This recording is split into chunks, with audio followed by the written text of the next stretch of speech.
What really happened with your host, Mike Rivero. The history the government hopes you never learn. Here is your host, Michael Rivero. And aloha, America. Welcome. And our show is finally live. We had a little bit of a delay getting things set up here. We're still thrashing around getting everything ready. But it is Friday, October 27th, 2017, the end of the week. Thank goodness it's Friday. Thank goodness it's Friday. Thank goodness it's Friday. And again, we're dealing with tech issues and all these other problems. So we're a little bit late starting the show, but we are live. We are not a replay. Please don't tune us off and go listen to somebody else at this point. All right, so getting into the news here. First of all, a reminder that the lovely Lady Claire will be joining us in hour number 3 of the show today. On November 1st, Don Wiskin of Extendovite is going to be our guest talking about his recent difficulties with the Canadian authorities over his product, which he's prevailed, but it's still an annoyance here.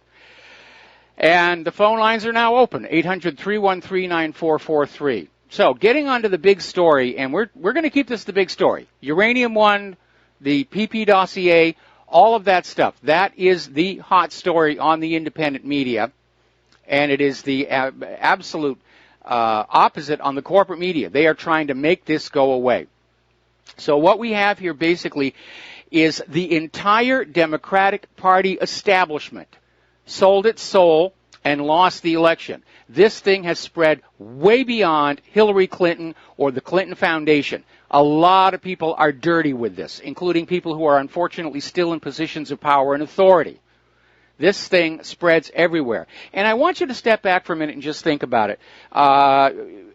30 years ago, middle of the 1980s, you had the Clintons were ruling Arkansas, and the CIA was using Arkansas as the northern end of a gun and drug running pipeline. And there was huge amounts of cocaine coming in, and everybody had lots and lots of money to play around with. And after 30 years, how far has that corruption spread? How much of the Clintons' constituency are tangled up in that flow of drug money?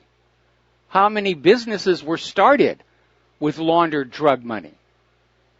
And are they going to be close friends with the Clintons? So this thing, the more and more we look at it, the more and more we realize it is way beyond just Bill and Hillary.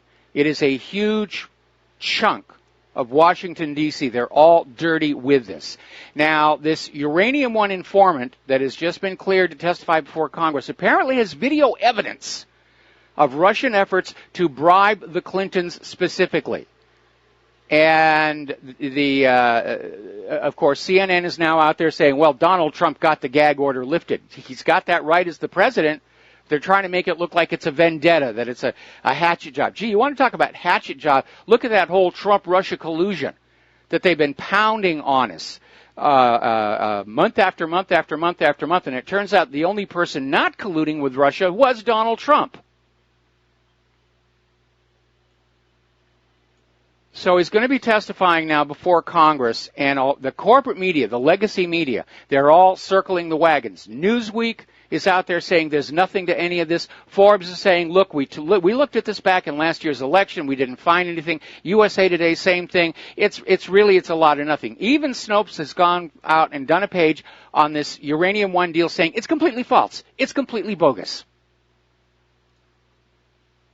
Now, the reason here is very, very obvious. If the Clinton crimes start to unwind, it is going to unwind all the way back to that CIA gun and drug running in 1980s Arkansas under then-Governor Bill Clinton. So the CIA now is trying to protect itself. At this point, I don't think they care all that much about the Clintons. But they do care about keeping the American people from learning what has really been going on. And I think that's why the corporate media, which is all under the control of Operation Mockingbird, has been given their marching orders. You will make this go away. And, of course, the harder they try to make it go away, the more people turn to the independent media, because people understand there is something really serious here. This is the biggest scandal in U.S. history, and it does deserve to be aired. It does deserve to be made public. And by golly, we here in the independent media, that's what we're going to do. Now, Paul Ryan says the FBI has now agreed to turn over long-sought documents regarding the Trump dossier. The FBI was stalling, and it was getting to be a real tiff between him and Paul Ryan, but all of a sudden the FBI says they will turn it over. So we may be seeing the beginnings of various limited hangouts. And for those of you who don't understand the term of craft, a limited hangout is where you will release information or admit guilt to a minor crime in order to conceal a much greater crime behind it. A good example would be Bill Clinton admitting to sex with Monica Lewinsky in order to keep the Whitewater investigation away from that gun and drug running that was going on out of Arkansas when he was governor. That's a limited hangout. Apparently, this Fusion GPS agreed to identify the payment trail back to the DNC and the Clinton campaign in order to avoid a congressional subpoena of all their bank records, because apparently there's something even worse hidden in there. And it doesn't look like it's going to work. Congress is still saying they want to see all the records. Everybody is alerted. Everybody is now aware. There is something there, and it's becoming very, very exposed. Now, as far as Robert Mueller himself, he is tainted. He invested in a hedge fund linked to Russia, and he's got a net worth of $8 million. So he's already compromised. He shouldn't be there. Now, Tucker Carlson, he's doing a lot of good stuff, and basically says that his sources are that Robert Mueller is taking the investigation into the Podesta Group very seriously because he hasn't been able to find anything else over on the Trump side. And after all this time and all this money and all this publicity, he can't just stand up there and say, we didn't find anything. So it looks to me like the deep state is beginning to turn on Hillary and her immediate circle of associates, co-defendants, what you will. But this is not going away. And the corporate media has lost the ability to tell Americans this is a non-issue. But at this point, a judge may compel Fusion GPS to give House investigators the bank records. Fusion GPS has no legal reason to refuse a congressional subpoena. They're stalling. They're stonewalling is what they're doing.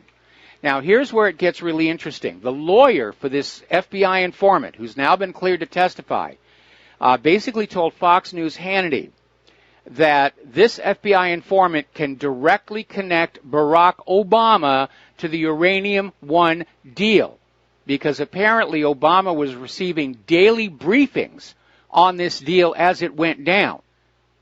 And we now know that Obama was informed by the FBI of Russia's bribery attempts before the deal went through.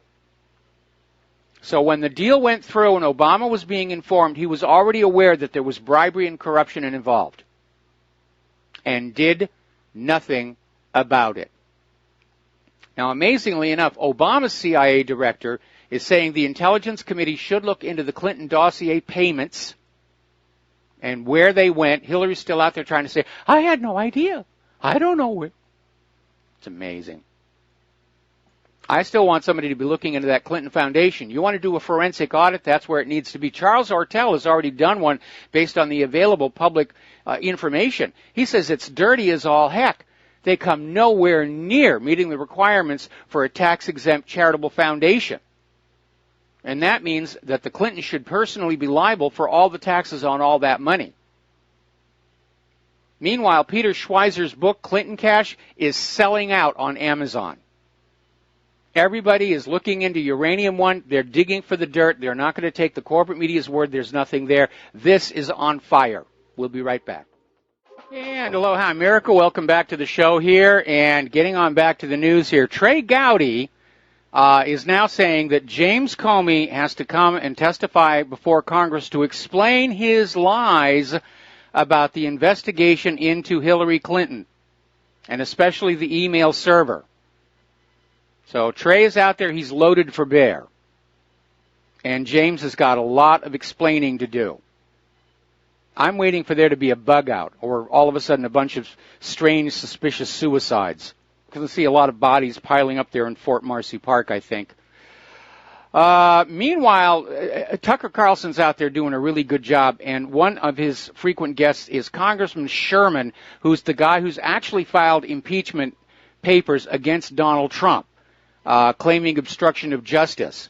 And so Sherman was on Tucker Carlson's show last night, and basically out there saying, oh, forget about the uranium deal, forget about, the dossier, we got to stay focused, we've got to impeach Trump, that's all we need to think about, just the only thing of impeach Trump, we don't want to talk about any of that other stuff. And this guy is going on, pushing the Trump-Russia collusion, and Tucker puts him on the spot and says, do you have any evidence that Russia interfered with our election, that they hacked the DNC, and Sherman came back and said, well, when you have James Comey and Sessions and all these other authoritative figures saying it must be so, I am willing to take it on faith.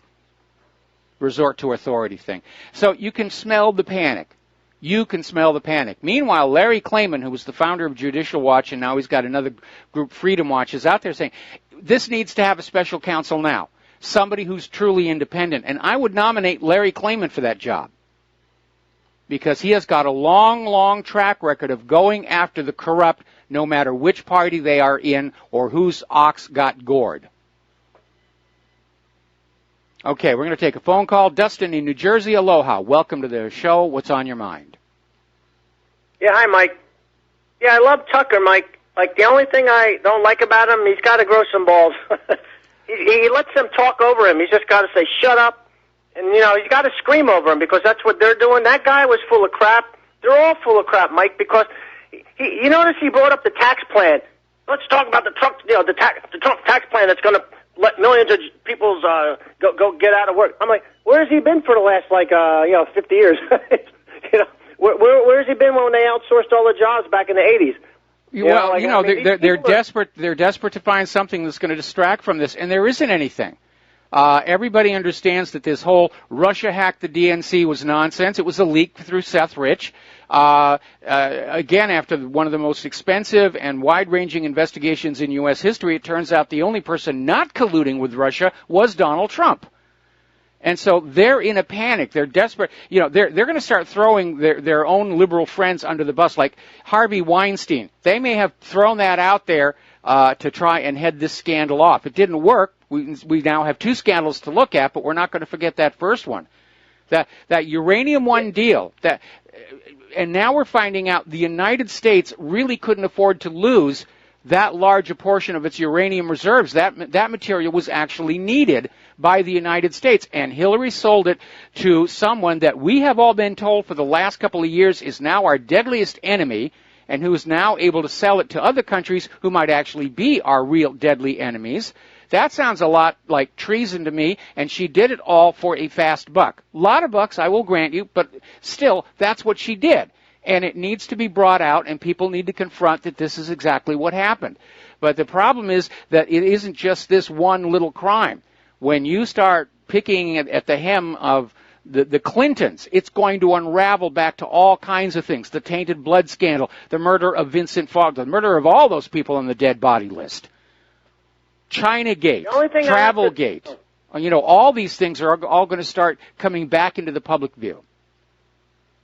Hey, Mike, the only thing I got to disagree with, I think it was Sean Hannity or Tucker, he said, the one guy said it was from the Kremlin. When Christopher Steele was handed this dossier, it was made up already. So somebody handed it to him, and it wasn't the Russians. So it had to be somebody in the CIA, the FBI, or in Britain, or all of the above. Because it wasn't the Russians to make up this story. It was made up and handed to Christopher Steele either by the Bushes and the Clintons, so they can discredit Donald Trump. Because in reality, the Russians don't really care who gets in. They still got to deal with whoever gets in. And Mike, okay, stay on the line. We're going to come back to you after this break. And aloha, America. Welcome back to our show here. We're talking with Dustin in New Jersey. We're talking about the uranium scandal, or the claim that Russia was interfering with the elections. At this point, because of that Uranium One deal, I'm inclined to think that Russia would have preferred it if Hillary had won the White House, because they already had a lock on her, because they could blackmail her with the Uranium One deal. And I think the evidence of that is that the FBI had found and arrested 10 Russian spies inside the United States in connection with this deal, and Hillary Clinton worked as hard as she could to very quietly have them shipped back to Russia. The same way the U.S. government sent those arrested Mossad agents back to Israel right after 9/11. So clearly Hillary was going to do what Russia told her to do, despite the tough talk to the contrary. So this idea that Trump was favored by Russia, I don't even buy that one anymore. I really don't. So, Dustin, what is your comment here? No, Mike, can I switch to our topics? Sure. I want to talk about Spain and how hypocritical the EU and like the United States is. That group, the narcocracy and the oligarchy. How if you're a country they don't like because you're in the way, they'll split you apart and put the puppets in those separate countries that they create. But if you're one of their friends that already have a puppet, in Spain per se, they don't want them to be torn apart. Because I don't see one, except for, Scotland, not one country come out to back the Catalonian, people. Isn't that I think Russia has. Declaration of Independence, Mike. Declaration to break yourself away from the imperialist system. Isn't that what we did with the British Empire? Yeah. Right? Yes, we did, and we had the help of other governments like Russia and France. And I understand that Russia is expressing support for an independent Catalonia. But you're right, it's absolute hypocrisy. It's a different set of rules. If we want this country glued together to be part of the New World Order, then we're going to crush the independence movement. But if it's a country we don't like, we're going to start breaking pieces off of it like they were trying to do originally in Iraq and are still thinking of doing in Syria. But we're no good then, Mike. Like, this country's rotten then. Because yes. We're just not, like, the Republican and Democrat, there's no parties. I keep saying that it's just there's no Constitution anymore. If you believe in a Declaration of Independence and the Constitution, you would be for freedom and independence, individually or, and likewise, and all that other stuff. I mean, we just don't believe in anything anymore that had to do with this country's founding. It's a joke. I mean, it's a joke. It's not even It's not funny. It's actually a tragedy here because our government has been hijacked by drug lords, by CIA-sanctioned drug lords, and the corruption is just as deep, in fact more so, than we saw during the height of Prohibition, where the rum runners were basically running the nation for their own regard. And so these individuals who are now in government, by default, they're not nice people. They're not concerned with how other people feel or the health of the nation. They're there to make money. And they're there to conquer, and they're there to just make war. And that's what they're doing. The power, they're drunk on the power. They're addicted to the money. And again, that's what we have. We have a criminal government made up of CIA-sanctioned drug criminals. Thanks, Mike. Have a good show. All right, same to you. We're going to switch over to Kathleen in Paris. Aloha. Welcome to the show. What's on your mind? Oh, hi. Back to the Uranium One deal. I am subscribed to Larry Klayman's Freedom Watch website. Yes. And he sent out, he's got a petition we can sign. Okay. I demand President Trump and Attorney General Sessions appoint Larry Klayman as special counsel to investigate the Clinton email, Uranium One, and Fusion GPS scandals. So we can sign this petition. I forwarded this to you, so you'll be able to look at it. Okay, I was just about to ask. Oh, yeah, I'm looking at it right here, right now. Yeah, I will definitely put that up here we go. I will definitely put that up on what really happened. I'd love to see Larry Klayman in there. I'd love to see one of his former people from Judicial Watch, Alan Favish, who was the lawyer who took the Vincent Foster case all the way to the Supreme Court. I'd like to see him in there. There are people who are outside the Beltway who are perfectly competent to do these jobs, and they're not compromised by being inside the Beltway. Anyway, Kathleen, thank you very much for the information. I will definitely get that up on the next commercial break. And we're going to switch over to Poot in North Carolina. Aloha. Welcome to the show. What's on your mind? Mike, I'm a contemporary of yours, and I remember when the Catholic Church had promised to release the letters at Fatima. And then in 1960, the church said, no, we're not going to release that. And I was in school at the time, and I remember the nuns crying because they were expecting to know about this miracle. And now here we are some years later, and it seems pretty much the same thing. They're pulling the rug out from under us when they were supposed to release this information. Of course, I always... You're talking about the JFK files, right? Heck yes. Okay. I always suspicioned that Daddy Bush was involved with it intimately, and that he's still alive, so they can't possibly release that information. Well, he was definitely photographed there in Dealey Plaza. He was definitely up to his neck in the botched assault on the Bay of Pigs. And it was rather interesting when you were listening to Richard Nixon on those tape recordings in the Oval Office. He kept referring to that Bay of Pigs thing or that Cuba thing, and that was generally understood that it was an oblique reference to his opposition to Kennedy, because Richard Nixon had been fully on board with keeping Cuba basically under colonial control. Nixon was the one who facilitated the deal for United Fruit and PepsiCo to get Cuba's agricultural produce at way below market rates so that they could be hugely profitable. And so he was definitely there on line with that. And when he first ran for president against Kennedy, he was expecting he was going to win. And he was all poised. He was going to go on in there and he was going to make Cuba into, an American possession. And he lost the election. And then all of a sudden he's looking at 24 years of a Kennedy dynasty before a Republican has another shot at the White House. Because it would have been 8 for John F. Kennedy, 8 for Robert Kennedy, 8 for Teddy Kennedy. Joe Kennedy had lined them up to be a Kennedy dynasty, almost a quarter of a century of Kennedys in the White House. And that's why they decided they had to take a more direct approach, which was to get John F. Kennedy out at Dealey Plaza.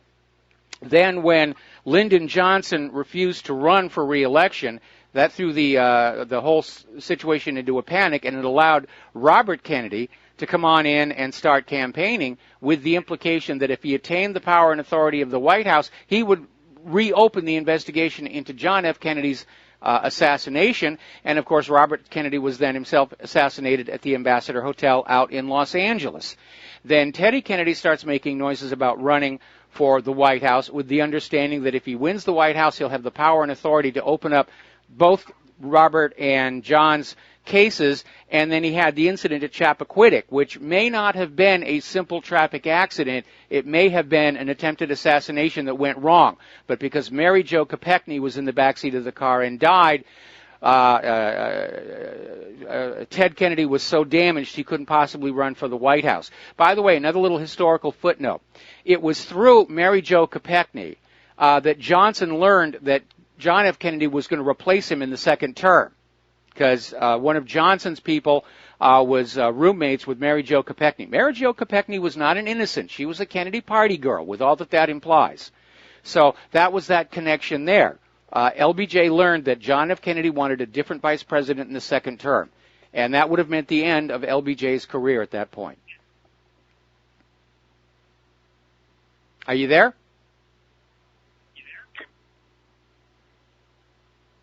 Okay, well, thank you for the phone call. We're going to switch over to Don in Iowa. Aloha, Don. Welcome to the show. What's on your mind?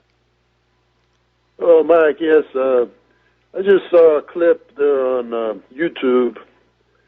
Kellyanne Conway was on CNN. And it's sickening, but they're still trying. CNN is not giving up. They're still going 100% for Hillary. What she was trying to do, they're trying to frame the whole thing where, this is the same thing that Trump does. They all do the same thing. They're trying their best to say that there's nothing unusual about what happened with the dossier and all that. paying off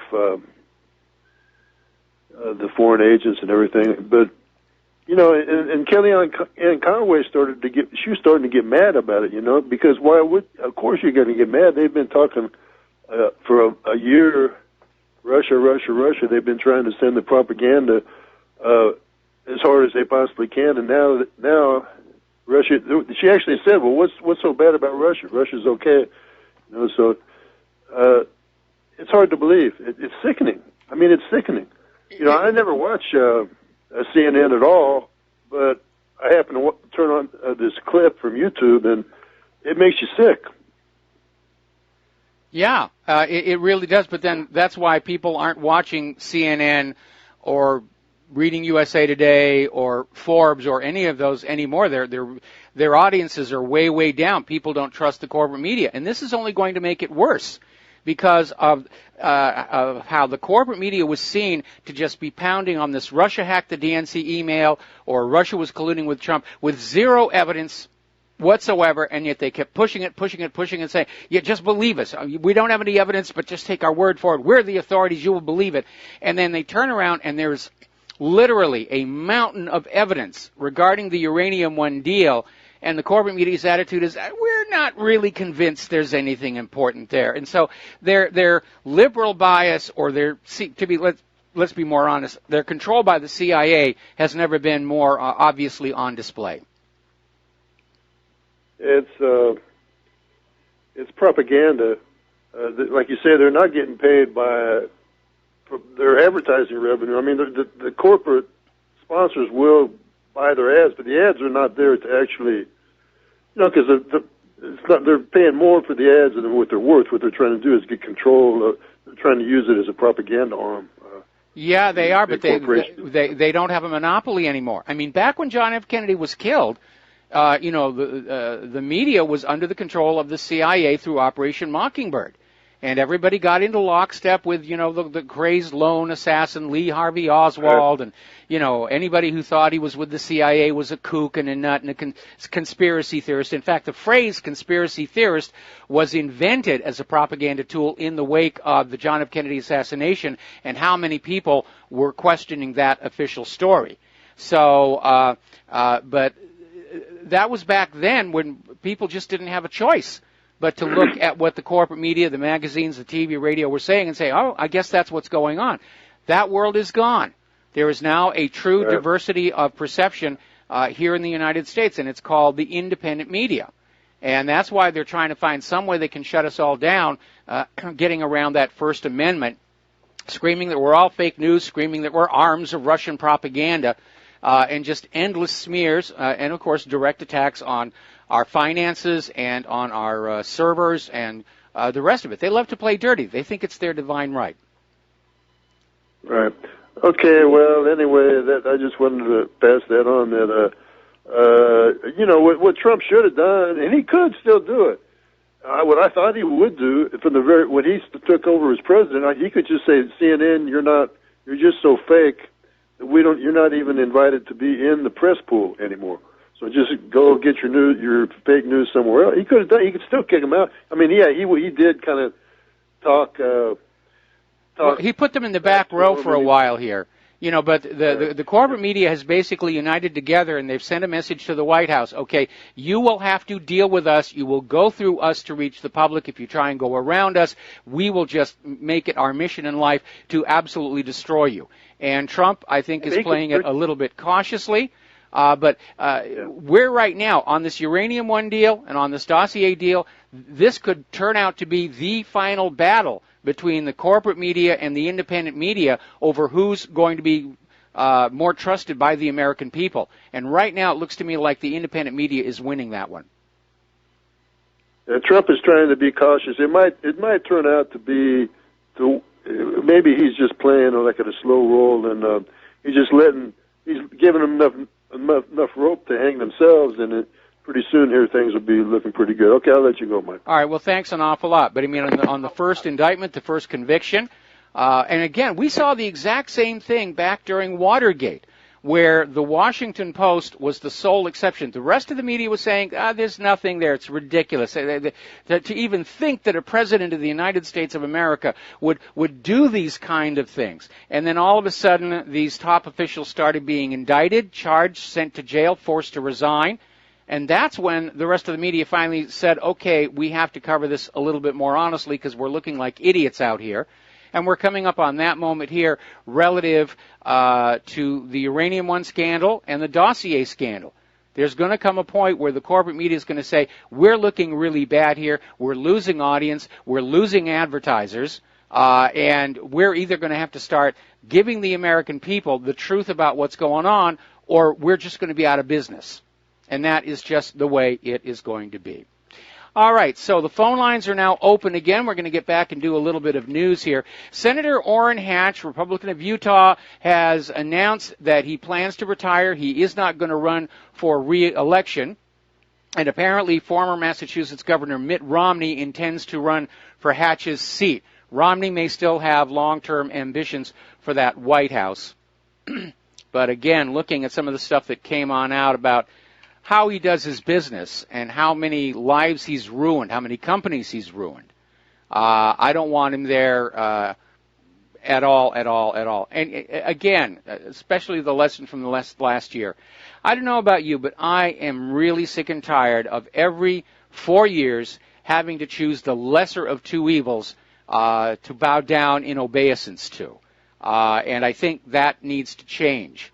We need to start going back to electing the best amongst us, the statesmen, the people who really care about the nation and its people, not just gangsters looking for another edge and another business opportunity and another scam. Because we're in serious, serious trouble here. All right, we're going to take a break for commercials. We'll be right back after these few words. Aloha, America. Welcome back to the show here. And amazingly enough, there's been a breakthrough in the IRS gate story. We have so many of these gates to keep track of.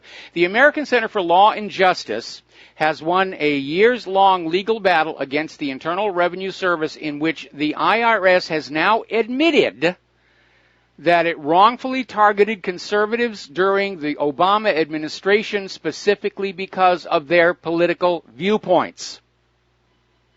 And the IRS has issuing an apology. They're hanging their head in mock shame and saying it'll never happen again. But they're saying, yes, these groups were targeted for harassment, delay, neglect on their applications and paperwork, specifically because of their political points of view. And keep in mind that the same corporate media that is telling you there is nothing to the Uranium One scandal or the dossier scandal, we're also saying, no, there's nothing to the IRS scandal. Really, it didn't happen. None of this stuff happened. So just keep that in mind in the coming weeks here. Along with the fact that it's the same corporate media who assured you Saddam Hussein had nuclear weapons. All right, we're going to go back to the phones here. Tom in Indiana, aloha. Welcome to the show. What's on your mind?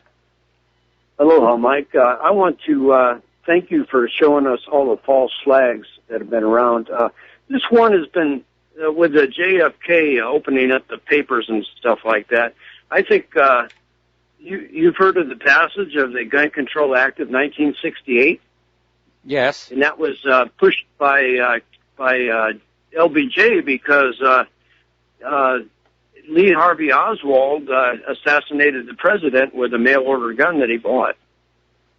Now, if it proves out that that wasn't the actual gun that shot Kennedy, can we rescind all this stuff and lay it where the blame should be? Well, it would be nice to be able to do it, but I mean, I think Jim Garrison pretty much established that that particular Mannlicher Carcano rifle couldn't have been the assassination weapon. For one thing, the scope was defective. It wasn't lined up. Whatever you aimed at and you pulled that trigger, the bullet was going to go someplace else. So that gun was basically planted there, and the reason they chose the Mannlicher Carcano was because the original goal of assassinating Kennedy, one of the agendas, they were going to blame Cuba for it.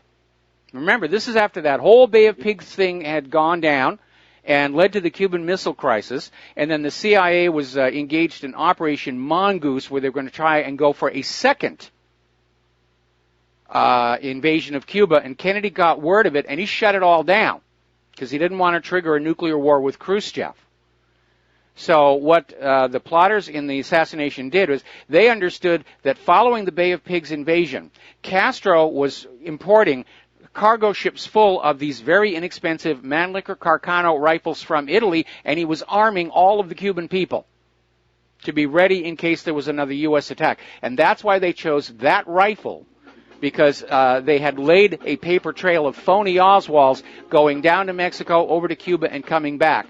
And LBJ knew that they weren't going to be able to go with that framing of Cuba without triggering a war, and that's when it morphed into Oswald acted alone. We'll be back after station identification. Aloha, America. Welcome back to our show, hour number 2. The phone lines are open, 800-313-9443. Now, do you remember that big stink they tried to make over the fact that there were some Russian ads on Twitter, ads from Russia Today, and oh my goodness, Russia Today was using Twitter to sway the election, and they were able to overcome Hillary's multi-million-dollar campaign with only $100,000 worth of ads placed. And they tried to make a big stink about it, and it turned out the ads were actually issue-specific. They didn't talk about Trump or Hillary. And now it's come on out that apparently Twitter was soliciting that advertising. During the election, Twitter approached Russia Today and said, we'd like to run your ads. That's how that came about. Twitter somehow forgot to mention that during all this stink about, oh, these Russian ads. Twitter is now saying they will no longer accept advertising from Russia Today and Sputnik. And I'm sure Russia Today and Sputnik will find other places that will carry their advertising and do them right here. Now, getting on back to the JFK document release. As I said before the release happened, I'm not expecting anything really significant to come on out. And, of course, at the 11th hour, Donald Trump has held back a few hundred of those files at the behest of the FBI and the CIA, who don't want to give those wacky conspiracy theorists any more fuel to doubt the official story because, golly, we've just been down that road so many times of debunking them, and that House Select Committee on Assassinations concluding there was a conspiracy. Well, we don't know what was wrong with those people. They must have been drunk, so forth and so on. But there have been a few little bits of information in these documents, and apparently one is further confirmation that, yes, Lee Harvey Oswald was employed by the CIA, and he was trained by the CIA to participate in Soviet assignments. And it was rather interesting because if you go back and you look at the Garrison case against Clay Shaw, and they were looking at Oswald's records, and they were saying, why is he getting all this training in the Russian language? He's just supposed to be a radar operator. So confirmation, yeah, Oswald was CIA. Now, there's another piece of information that surfaced from these documents that the U.S. had plans to murder Cuban refugees and blame Castro to ignite yet another war against Cuba. And they're saying these are documents related to Operation Mongoose, which was that attempt for a second invasion, and was the CIA's plot to remove Castro from power. And I think, they don't mention it by name, but I think what they're describing here is Operation Northwoods, where they were going to have terrorist attacks against Cuban refugees headed to or already inside the United States. And this was approved by the Joint Chiefs of Staff to create a pretext for invading Cuba and overthrowing the Castro regime. So keep this in mind as we get closer and closer to military action with North Korea. Is what we're seeing on the news really what's going on? Probably not. Operation Northwoods underscores the fact that the U.S. will use trickery to start a war. Remember, Pearl Harbor was not a surprise. Roosevelt spent all of that year goading the Japanese into the attack. The only people it was a surprise to was General Short and Admiral Kimmel, who were kept in the dark. There was no Spanish mine in Havana Harbor. There were no torpedoes in the Gulf of Tonkin. Saddam did not have nuclear weapons. Assad was not gassing his own people. Iran was not building a nuclear bomb. And the only reason North Korea wants to build a nuclear bomb and a missiles, they're seeing the U.S. invading everybody who doesn't have one. Now, right now, unfortunately, our government is desperate to get a major war going ahead of the collapse of the economy. And if they can't find somebody who's willing to oblige by firing first, they'll fake an attack, like they plan to do in Operation Northwoods, like Hitler did at Gleiwitz. False flags are a part of history. They've been used many times. And now, of course, we have Syria is accusing Israel of using false flag attacks to justify their aggressions, that these errant artillery shells that are hitting absolutely nothing in Israel are being fired by the Israelis. Another little piece of information out of these new JFK files show that Lyndon Johnson may have been a member of the KKK. So that's where we are on that one. Now, apparently, J. Edgar Hoover insisted on trying to make the U.S. believe Oswald was the sole assassin. Remember, there was that fight going on because the original plotters wanted to link it to Cuba to get that second invasion going. And Johnson, with Hoover, had to pull the plug on that because Johnson knew that the secret agreement between Kennedy and Khrushchev that ended the Cuban Missile Crisis was the understanding if the U.S. ever dared set foot in Cuba again, Russia would launch with the nuclear missiles. No warning, no discussion, no nothing. It would just be there. We're going to do a shout-out now to our on-air affiliates who are just now rejoining our network. So basically, the Cuban assassination plot against our president was transformed into Lee Harvey Oswald acted alone. Interestingly enough, the Soviet agents who were looking into this assassination were convinced that Dallas cops were involved in the killing. And we know that there was some, shall we say, cooperation there because of the way Jack Ruby was allowed into the basement of the Dallas Police Department to shoot and kill Lee Harvey Oswald, who was supposed to have died at the Texas Theater. See, normally when you have some kind of an event like this, you want the shooter, the assassin, the terrorist to be killed on the site so they can't contradict the official story. And Jack Ruby had to cowboy Lee Harvey Oswald. And he was allowed into the basement of the Dallas Police Station by an officer named Ray Vaughn, who then, after this stunning failure at security, went on to become the chief of police at Midlothian, Texas. The police officer who'd been in charge of the Dallas side of Kennedy's security, and then later security for Lee Oswald, having lost both of his charges, eventually became the chief of police of Dallas. So you see how this stuff all kind of works out. There were a lot of people involved. A lot of people wanted John F. Kennedy dead. And it's important to understand at this stage in world history, assassinations and wars never happen for just one reason. You'll be told it's one reason. It keeps the lies to a simple level, keeps it to a minimum. But there were a lot of people who hated John F. Kennedy. Organized crime hated him. They felt they'd helped him win the election, only to have him turn on organized crime and sick his brother Robert on them as Attorney General. You had Israel absolutely hated John F. Kennedy because he was adamant that Israel not be allowed to acquire nuclear weapons. You had the Texas oil billionaires who were losing billions of dollars over the oil depletion allowance issue. And then you had the Federal Reserve who were angered over Kennedy's issuance of a United States note that was not issued as a loan at interest, cutting into their profitability.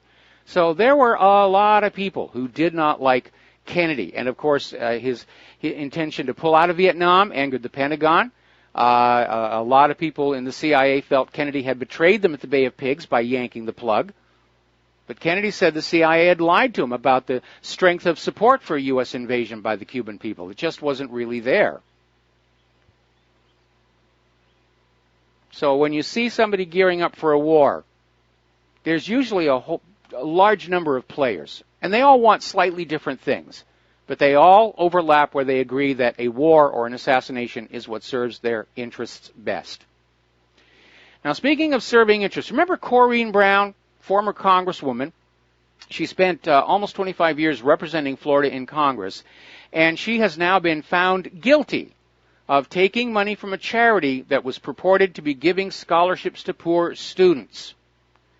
And the verdict came after the prosecutors outlined a pattern of fraud by Corrine Brown, who's now 70, and her top aide that included using hundreds of thousands of dollars from the One Door for Education Foundation for lavish parties, trips, and shopping excursions.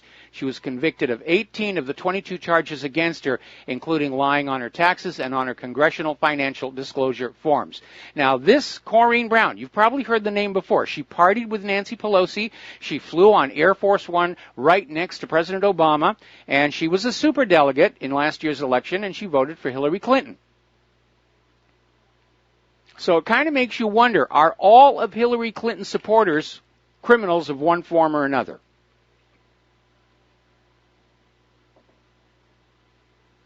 Maybe it's just simpler to just do a count and say how many of Hillary Clinton's supporters are not criminals of one form or another. Anybody? Any hands? Anybody? Bueller? Bueller? Turning over to the war zones here, the UN Organization for the Prohibition of Chemical Weapons is basically issuing a report supporting the initial findings, which blamed Syria's Air Force for deploying sarin in the Syrian town last April. And they're still saying sarin was delivered via an aerial bomb dropped by an airplane. Now, here's the problem with that. In that first original report, nobody ever actually went to the site. They just relied on reports from people in the region. And Russia's permanent mission to the UN is expressing concern that cherry-picked details of the findings are already being leaked to the media to try and resell that old tired canard that Assad is using chemical weapons on his own people. And again, it is absurd on the face of it. Look for what should be there and isn't. And what was never there in any of these claims of Assad gassing his own people right in front of the UN chemical weapons inspectors virtually on the day that they arrived is a reason for him to do something that stupid. He's all but won the war. Okay? The world is getting used to the idea of Assad staying on as the ruler of Syria. Why would he do the one thing that would allow the United States to come back in and take his country away from him? And the answer is he wouldn't. There's no benefit to Assad gassing his own Alawite supporters. They're his people. That's like Obama gassing Democrats. It doesn't make any sense. It never made any sense. But it's just another variation on the theme of Saddam has nuclear weapons. North Korea is going to launch on this. How many times do you have to be lied to before you realize that's how these wars get started? And that's what they're trying to do again. Meanwhile, over in Iraq, Iraq's military forces are on the verge of capturing the last ISIS stronghold. And that will basically be it in Iraq. Same situations coming to a head or to a conclusion in Syria. And both countries are saying it's time for the U.S. to leave. It is time for the U.S. to get out. You are not invited here. You don't have our permission here. ISIS and Al-Qaeda are now gone. You don't have a justification to be here. Which is why all of a sudden we have Tillerson back to talking about we see a future of a united Syria but without Assad. So they're dropping that whole pretext about being in Syria for ISIS and Al-Qaeda, and they're back to, we just need to get Assad out.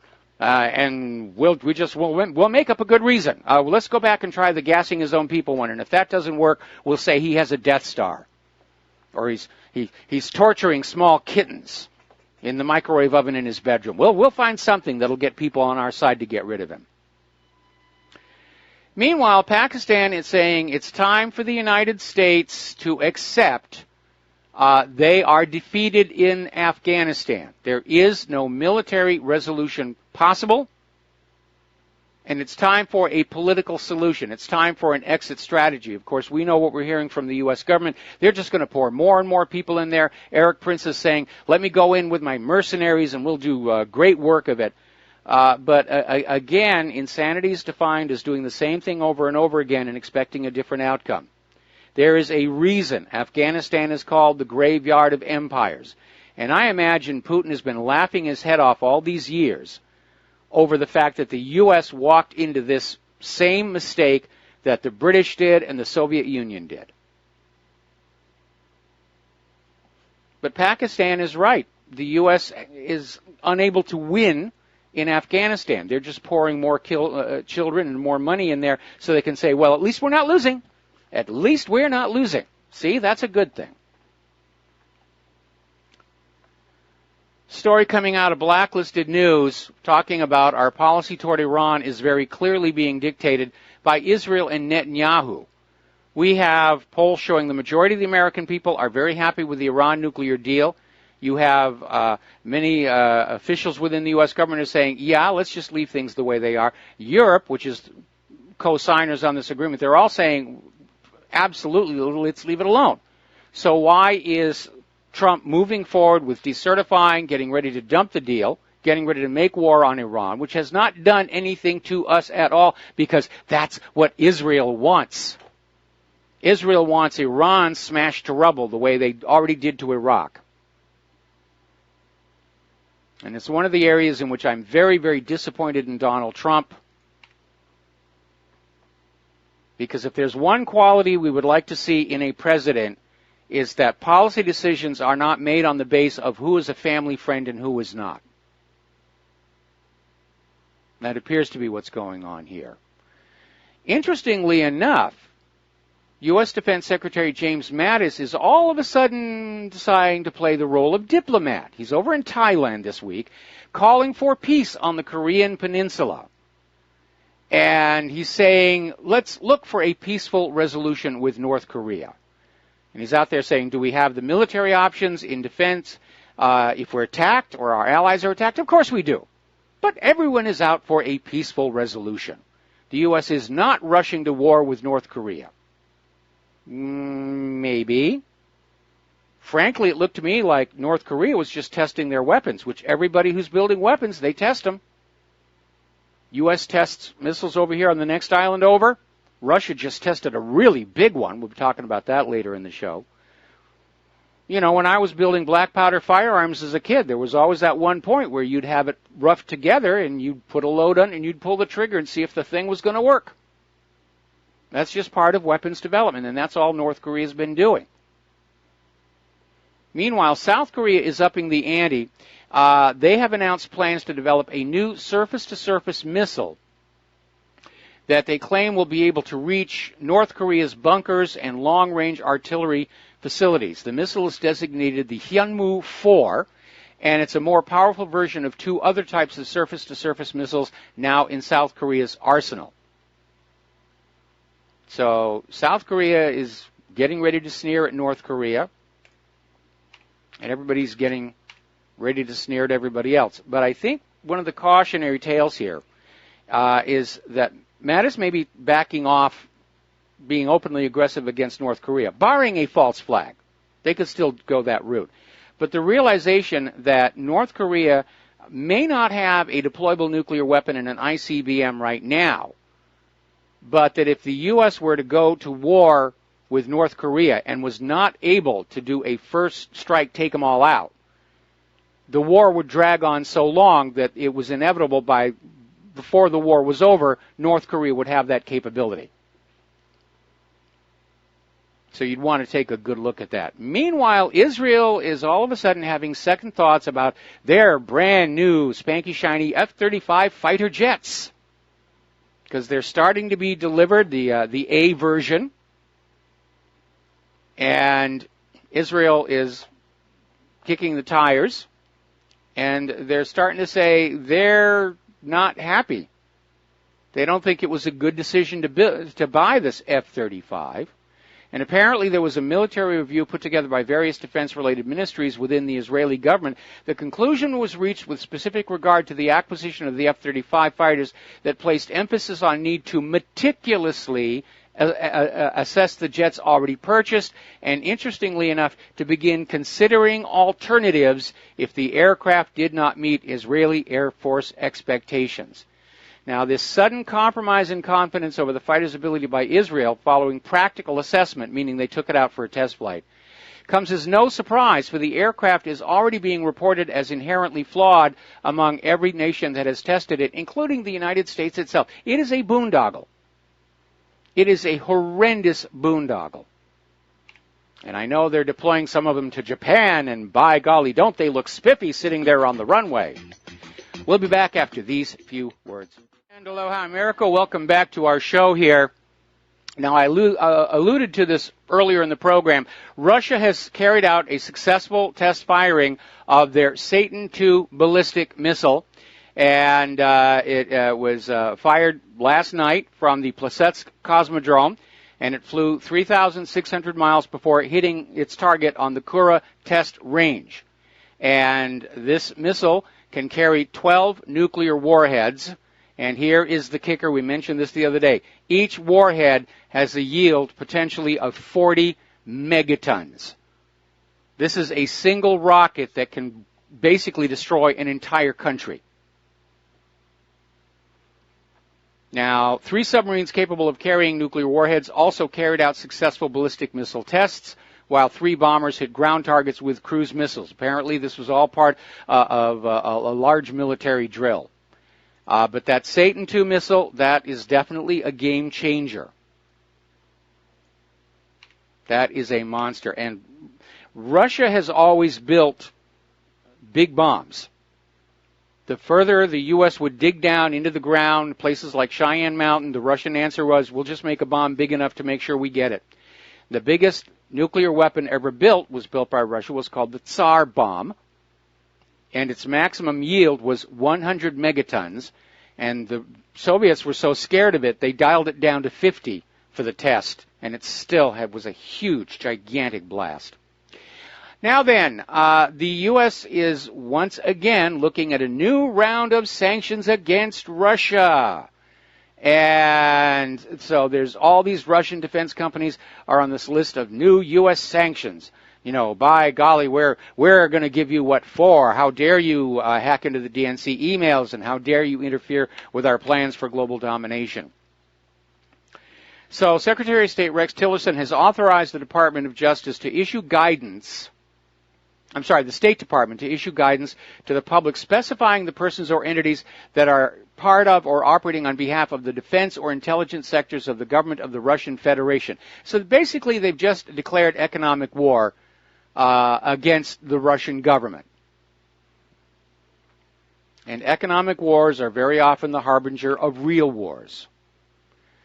Now, on that very topic, Max Kaiser is out there sounding a warning, this is over in Russia today, that China's starting of selling oil contracts in the petro-yuan may trigger a U.S. attack, because the U.S. empire of debt will go to war to stop the emergence of the petro-yuan, just like they went to war against Iraq to stop the sale of Iraq's oil for the euro, just like they went to war in Libya to stop the sale of Libya's oil in the gold dinar.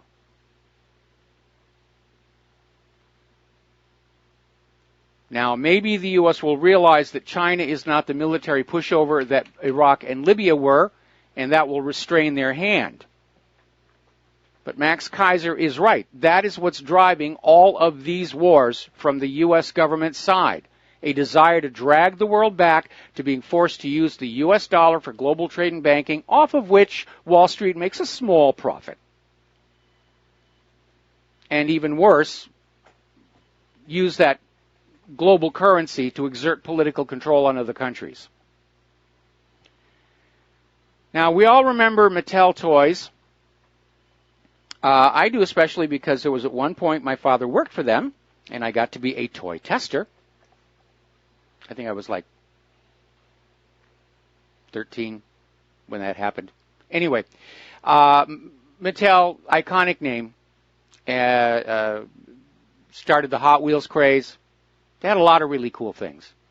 And unfortunately, their stock took a 24% hit following the announcement that they were going to suspend their quarterly dividend starting in the fourth quarter of this year, and instead use the cash to shore up its faltering business, because they took a big hit following the bankruptcy of its largest retailer, Toys R Us. Remember what I told you about? If you've got Christmas shopping for little kids, you get to the Toys R Us now.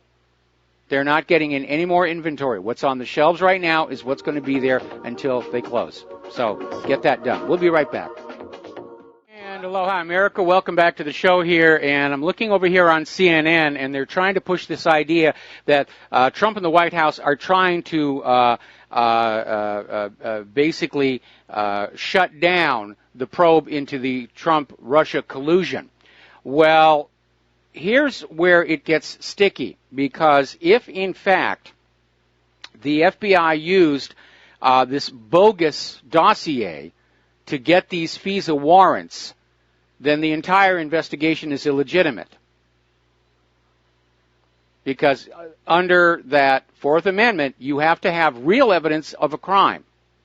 Not something that you just wrote up and said, I think this guy's doing a crime, give me a warrant. It doesn't work that way. So Mueller may not even have a mandate. And don't forget, Mueller's special counsel is itself already illegal, because there's a specific law that says before a special counsel can be appointed, there has to be a preliminary investigation by Congress to determine that there is an issue there that requires a special counsel. You can't just pop one out there. So the whole thing is really crooked, but CNN is out there just trying to say that, oh, how dare Trump try and defend himself from this Trump-Russian investigation. I mean, this is a crime that's so hideous that even innocence cannot be used as a defense. But as far as Hillary, forget all that evidence. It's a nothing burger. Nothing burger. All right, let's take a phone call. Francis in Vancouver. Aloha. Welcome to the show. What's on your mind? Hi, Mike. I was just sort of thinking a lot lately about this big Russian military exercise on their western border that took place at the end of September. Yes. And there's 90,000 soldiers involved, but the really interesting aspect of it was that during the exercise, they basically shut down all the GPS in Norway and all the cellular services in Latvia. And when you add that to the fact, like, I think it was the USS Donald Cook getting shut down by a Russian fighter jet using electronic countermeasures, and that was in the Black Sea, and then there was a similar incident with a U.S. warship in the Baltic Sea. You got to sort of, like, ask yourself if, like, for starters, if the whole U.S. surface fleet is just obsolete and a waste of money. Well, much of it is. It's older designs, and unfortunately the new ones that are trying to bring on, like the Freedom class and Independence class littoral combat ships, not to mention the Zumwalt and the Gerald R. Ford, are basically very expensive, very ineffective pieces of junk. So we've forgotten how to make a cost-effective weapon system, and that is a terrible position to be going into as you head into a world war. We know, because of what happened with the USS Fitzgerald and the USS John S. McCain, that there is a serious problem with finding qualified commanders for these very expensive naval platforms. I mean, look how much damage the Navy has suffered. We're not even officially at war yet, and we've got 2 of these ships down. So there are some serious problems with our military right now, which is a good reason to get off this war agenda. We're not going to win this thing. Well, that's true. But the other thing is were those ships actually, like, there's one aspect to it, like, were the personnel running the ships incompetent, or were the ships hacked? No, the Navy concluded that the command crews were incompetent. They've been relieved of duty.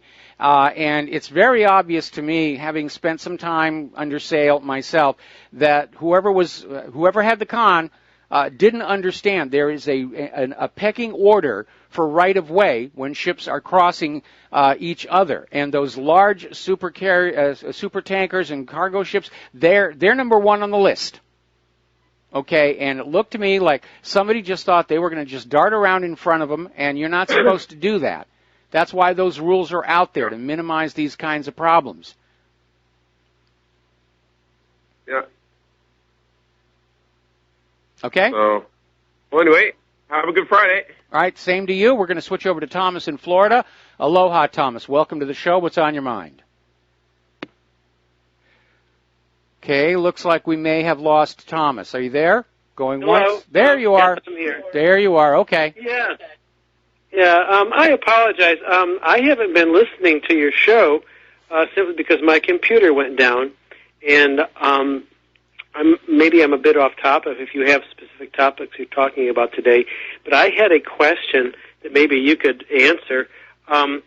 We, about 2 weeks ago, received a message from Windows. They called themselves Windows Security Headquarters, and they said, "You have errors and warnings reports. Please contact us," and gave us a number and an officer's number, a guy named Williams. And we ignored it. We thought it was a scam. Mm-hmm. And then we got another one on Wednesday and ignored it again. And lo and behold, this morning, our computer shut down. And we haven't made any calls to where they want us to call. And I'm wondering, did you ever hear of that? I haven't heard of one where somebody's computer actually gets shut down if you don't phone the phone number. But it's probably a new evolution in the step of ransomware. And it really is totally out of control. And when you say your computer shut down, is it refusing to boot or is it just refusing to turn on? Maybe it's just a hardware problem. It's refusing to turn on, and we have another computer in the house, a laptop, and it won't work either. In other words, we've been shut off, it appears. And I have a computer expert that I use to come, and I'm going to have him come over, but I'm just wondering if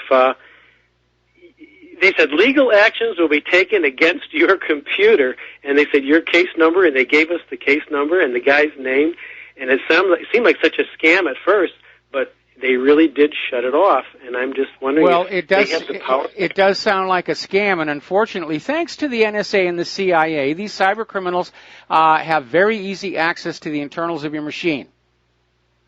And, the very best computer weapons out there are now in the hands of these cyber criminals, and they're making use of them.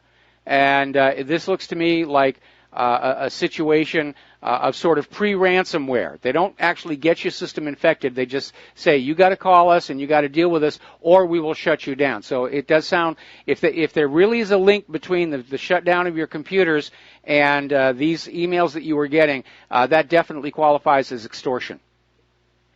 Yeah, well, it wasn't an email. It was nothing more than a message on our answering machine, and the guy said, Windows Security Headquarters.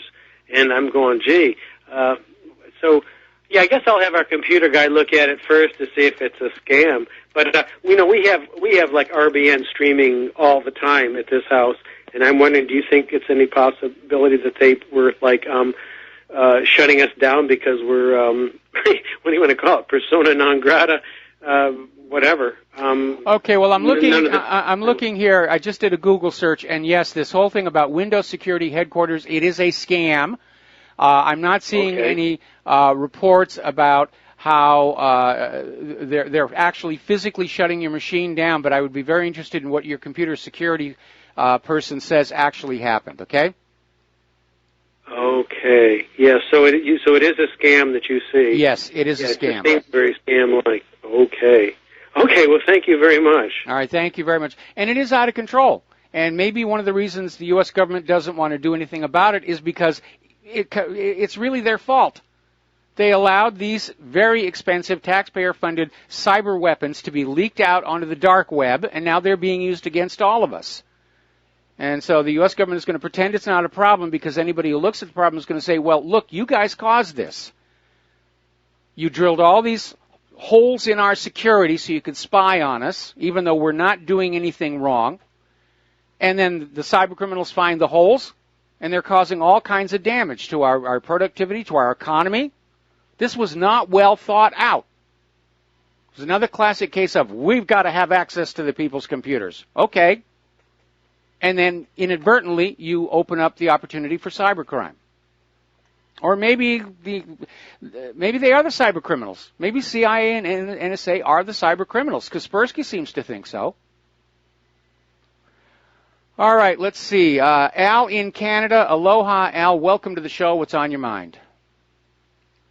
Hi, Mike. I hope you're doing well. Doing fine. The last caller. That's good. The last caller needs to boot into safe mode, right? And obviously run, some kind of spyware app. some boot time spyware app.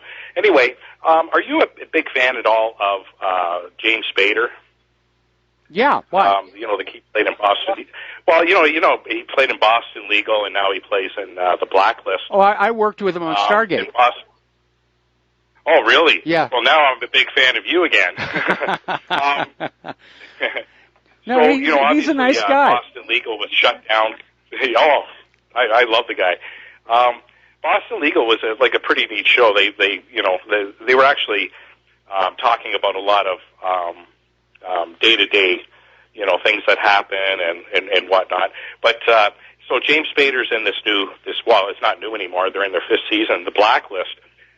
Their most recent episode was basically kind of about. I'm sorry for the spoilers, people. It was basically about kind of like false flag operations. And at one point in the movie, the series, they say, when you keep the population terrorized, it's easy to have bloated budgets for the military. Could you say something like that, like 40 years ago, and get away with it, even though it's the truth? Generally not. But I think my favorite episode of Boston Legal was Stick It, which is where you have that wonderful speech about, what's gone wrong with this country, where we're lying about Saddam's nuclear weapons, there's unwarranted surveillance, and it's not Spader's character, it's one of the others who does that speech. And it used to be all over YouTube, but for some reason that's kind of been scrubbed. But I noticed that on one of our cable box channels, they are rerunning all the early Boston Legals, and I did record that episode so I could watch it again, because it was really good, and they do cover a lot of very important topics. Oh, they were fantastic. I mean, they even covered, and it was crazy. Denny Crane and Alan were getting married. And they weren't even gay. I mean, and at the time, I believe it was in most states in the United States, it was illegal for same-sex marriages, and and they actually made it like comical, so that we would become more acceptant of such things. But obviously, Boston Legal was only around for a couple of seasons, I think 4, and I don't think they ever had a 24-episode season.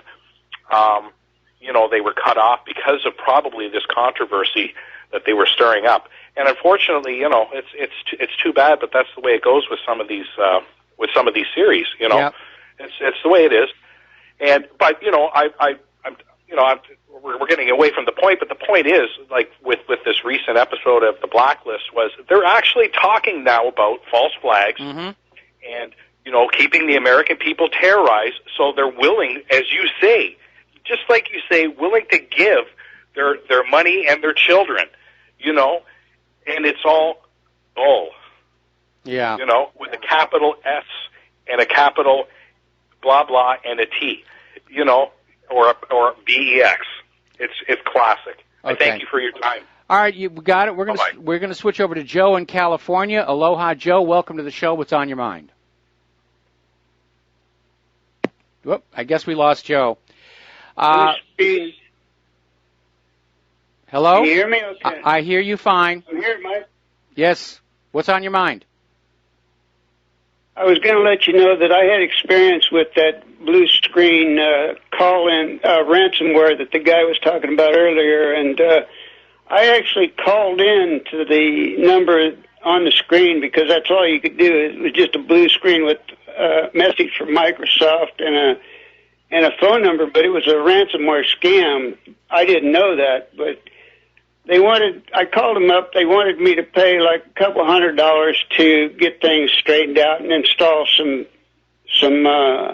new protection on the computer, whatever. I told them, shell it for $200, I'm going to go buy another computer. Yeah. And I took it to my computer repairman here in town, and he said, well, I'm glad you didn't pay for it because it's a scam. And he took the computer, did whatever he had to do, reinstall whatever, and it works good as new again. Well, it is a major, major problem, and it is you have to wonder, why is the government so unconcerned? I mean, obviously, if the cyber criminals are attacking the government's computers, they make a big stink about it. But it's almost like the government's attitude is, we're just here to be harvested for money, and what a really great way to harvest for money, but to force us to buy security software for an out-of-control cyber crime. Or it may be that the cyber crime is actually the virtual parallel to civil forfeiture. We live under a government right now that is plundering and looting and pillaging its own population to keep its war funding intact. And, in addition to the police just pulling people over and grabbing all kinds of wealth and assets, which Sessions says is a powerful law enforcement tool, maybe the NSA's main job right now is going on out and committing all this cyber crime and plundering the American people as another source of wealth for the war machine. Because Kaspersky Group has linked the hacker collective, the Equation Group, with the NSA. And we know we're dealing with a government that has no moral qualms whatsoever about using torture, using chemical weapons, selling drugs to its own children. So it's really possible that they're just capable of all kinds of this stuff. But you need to do the best that you can for your computer security. But it is out of control. My brother got hit with ransomware. And he had tons of security on his machine. They still got through. And the cyber criminals are able to get through because they're getting all of these military-grade NSA, CIA spy tools. In fact, that bad rabbit that's going on over all over the world, mostly in Russia and Asia, it's using the NSA's eternal romance exploit. So there you have another example of a taxpayer-funded cyber weapon that is now being used against the taxpayers. Yeah, this seems to be the new form of protection pay that they used to have back in the 30s. That's exactly what it is. You buy some security software, or something bad going to happen to your computer. Yeah, exactly, Mike. Okay? All right, buddy. Thank you. All right, thanks an awful lot here. We're going to take a break for commercials. We're going to come back with another phone call. Then we're going to be at the top of the hour, and the lovely Lady Claire. We'll be back after these few words. And aloha, America. Welcome back to our show here. And we're going to go right back to the phones here. Kevin in West Virginia, aloha. Welcome to the show. What's on your mind? Hello, Mr. Mike. I was wondering, do you think that with these JFK files that have been released, some of them actually, do you feel it was a kind of like a negating thing for the CIA not to give them all up, the 200 or so that they did not give, to kind of like to nullify the president for going ahead and saying, hey, let's go ahead and release these? Well, first of all, everybody seems to have this mistaken impression that Donald Trump just said we're going to go ahead and release the files. No, that's not the case. Congress passed a law quite some time ago that mandated the release of all these files by this date. And so, in point of fact, Donald Trump, in yielding to CIA and FBI pressure to withhold these additional files, is technically in violation of that law. Everything was supposed to be out at this point, and maybe they're just trying to build suspense. Maybe they're trying to use this to try and draw attention away from Uranium One and the dossier scandals. Not going to work, I might add.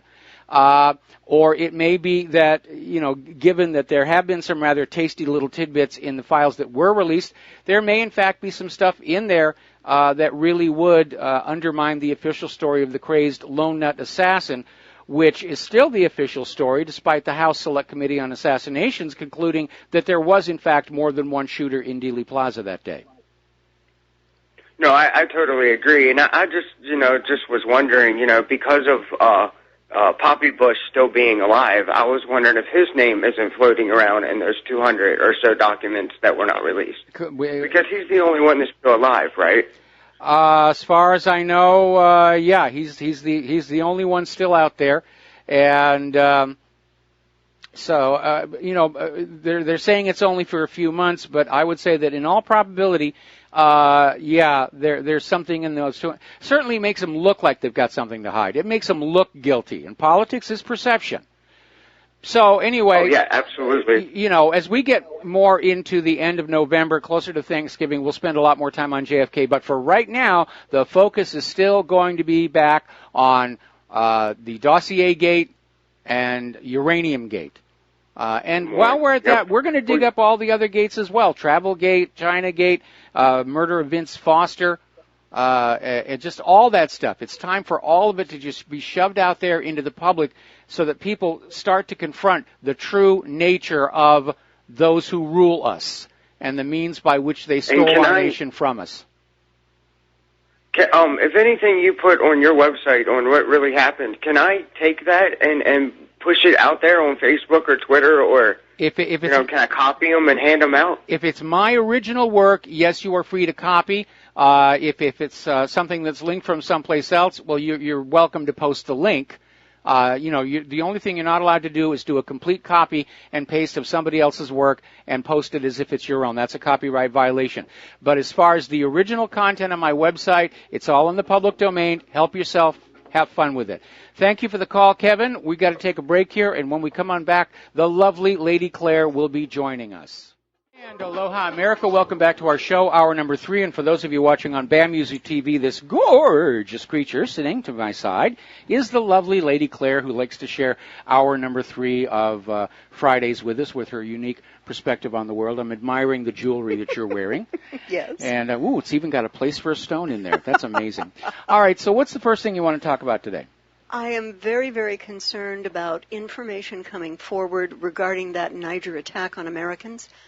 U.S. soldiers were left behind in the evacuation, and this is just starting to come forward. Now, Mattis maintains that this never happened, but as details continue to emerge, it appears increasingly certain that Mattis just didn't tell the world the truth, with officials now saying that when French helicopters evacuated the U.S. forces, they had lost contact with 4 U.S. troops and only evacuated 7 out of 11 in the unit.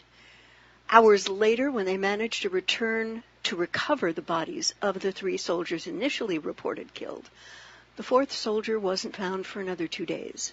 That the troops left without contact with the 4 makes it uncertain if some might have been alive at the time and died abandoned on the field. Mike, if in fact this happened, it never, ever should have happened. Ever. I mean, we have a tradition in the military that we never leave men behind.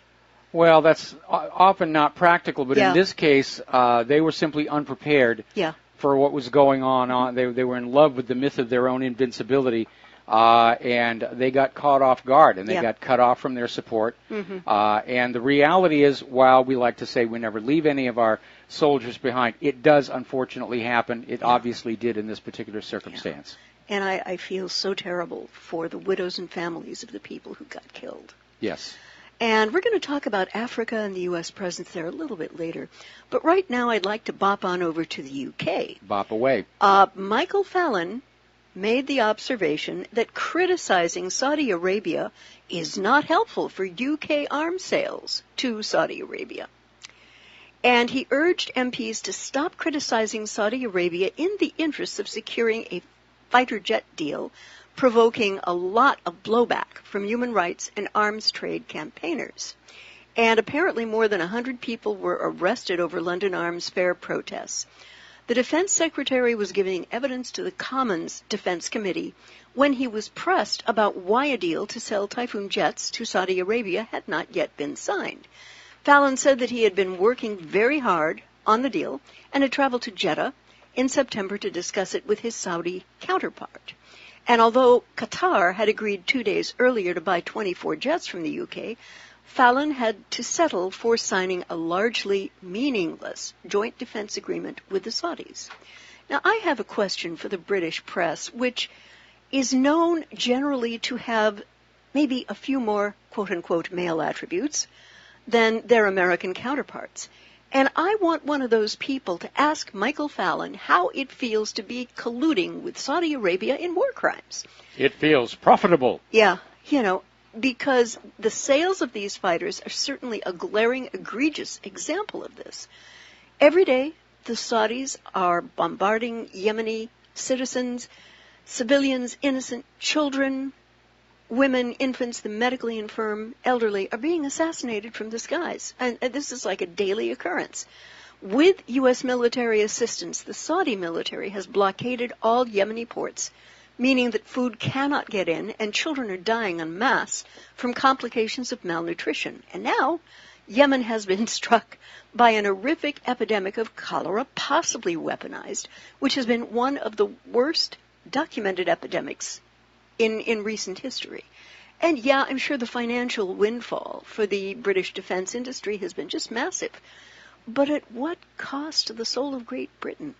You know, this is the country, Mike, that gave the world the Magna Carta. So, Michael Fallon, I will ask, if no one else will, how does it feel to be in collusion with Saudi Arabia in war crimes in Yemen and financially hitched at the hip with the butcher of Yemen, Prince Salman? I'm just saying. Well, obviously he's comfortable with it. Yeah. You know, he looks at his stock portfolio statement, his brokerage statement, and says, yeah, I'm doing great. Yeah. Well, the people of Yemen are doing very lousily. Unfortunately. Yeah. And, you know, it's not just British arms sales to Saudi Arabia. Back before the fall of the Shah, the U.S. was selling F-14s to, I'm sorry, not the fall of the Shah, but the U.S. has sold F-14s to Saudi Arabia. Right, right. And it still forms the mainstay of their air assets. So, yeah, U.S. warplanes are being used to commit these war crimes in Yemen. And I, frankly, do not feel very comfortable being a citizen of a government colluding in war crimes. That does not make me feel morally right or morally comfortable one little bit. Yeah, me neither. Yeah, me neither. Then I have to turn to something a little bit lighter. From the Department of the U.S., you can't really make this stuff up. Thousands to scream helplessly at the sky to mark the anniversary of the Trump presidency. Thousands of Americans, angered and disappointed by President Trump's ascension to the White House, plan to vent their frustration by screaming helplessly at the sky on the anniversary of the 2016 presidential election. And apparently more than 2,200 people have already indicated their interest in attending the New York City rally, according to the Scream Helplessly at the Sky on the Anniversary of the Election Facebook page. Coordinator Nathan Wall said the group's schedule would also include a moment of silence before a mournful rendition of Kumbaya on an auto harp, because we're all just a bunch of liberal stereotypes. Now, Mike, I'm sorry, but is this the darn best these people can do in response to a legitimately elected president because their candidate didn't win? Well, I hope that's all that they do, but don't forget, this is only a few days after Antifa is saying we're going to start a civil war and we're going to get Trump and Pence out of the White House, and they're not saying who they intend to replace him with, but we know Hillary's, you know, despite her claim she's never going to run for the White House again, it sure looks like she's already campaigning, doesn't it? She's jockeying for position for something. I just don't know what that something is. And if this is in fact the case, this country is in horrible trouble, big time, because there are two things which self-actualized successful people never do. They do not blame, and they do not play the victim card. They figure out what the heck went wrong and move to correct it, so that the next time they make an effort to do something, that effort goes off successfully. Well, unfortunately, Hillary and most of the liberals in general are incapable of looking at themselves objectively.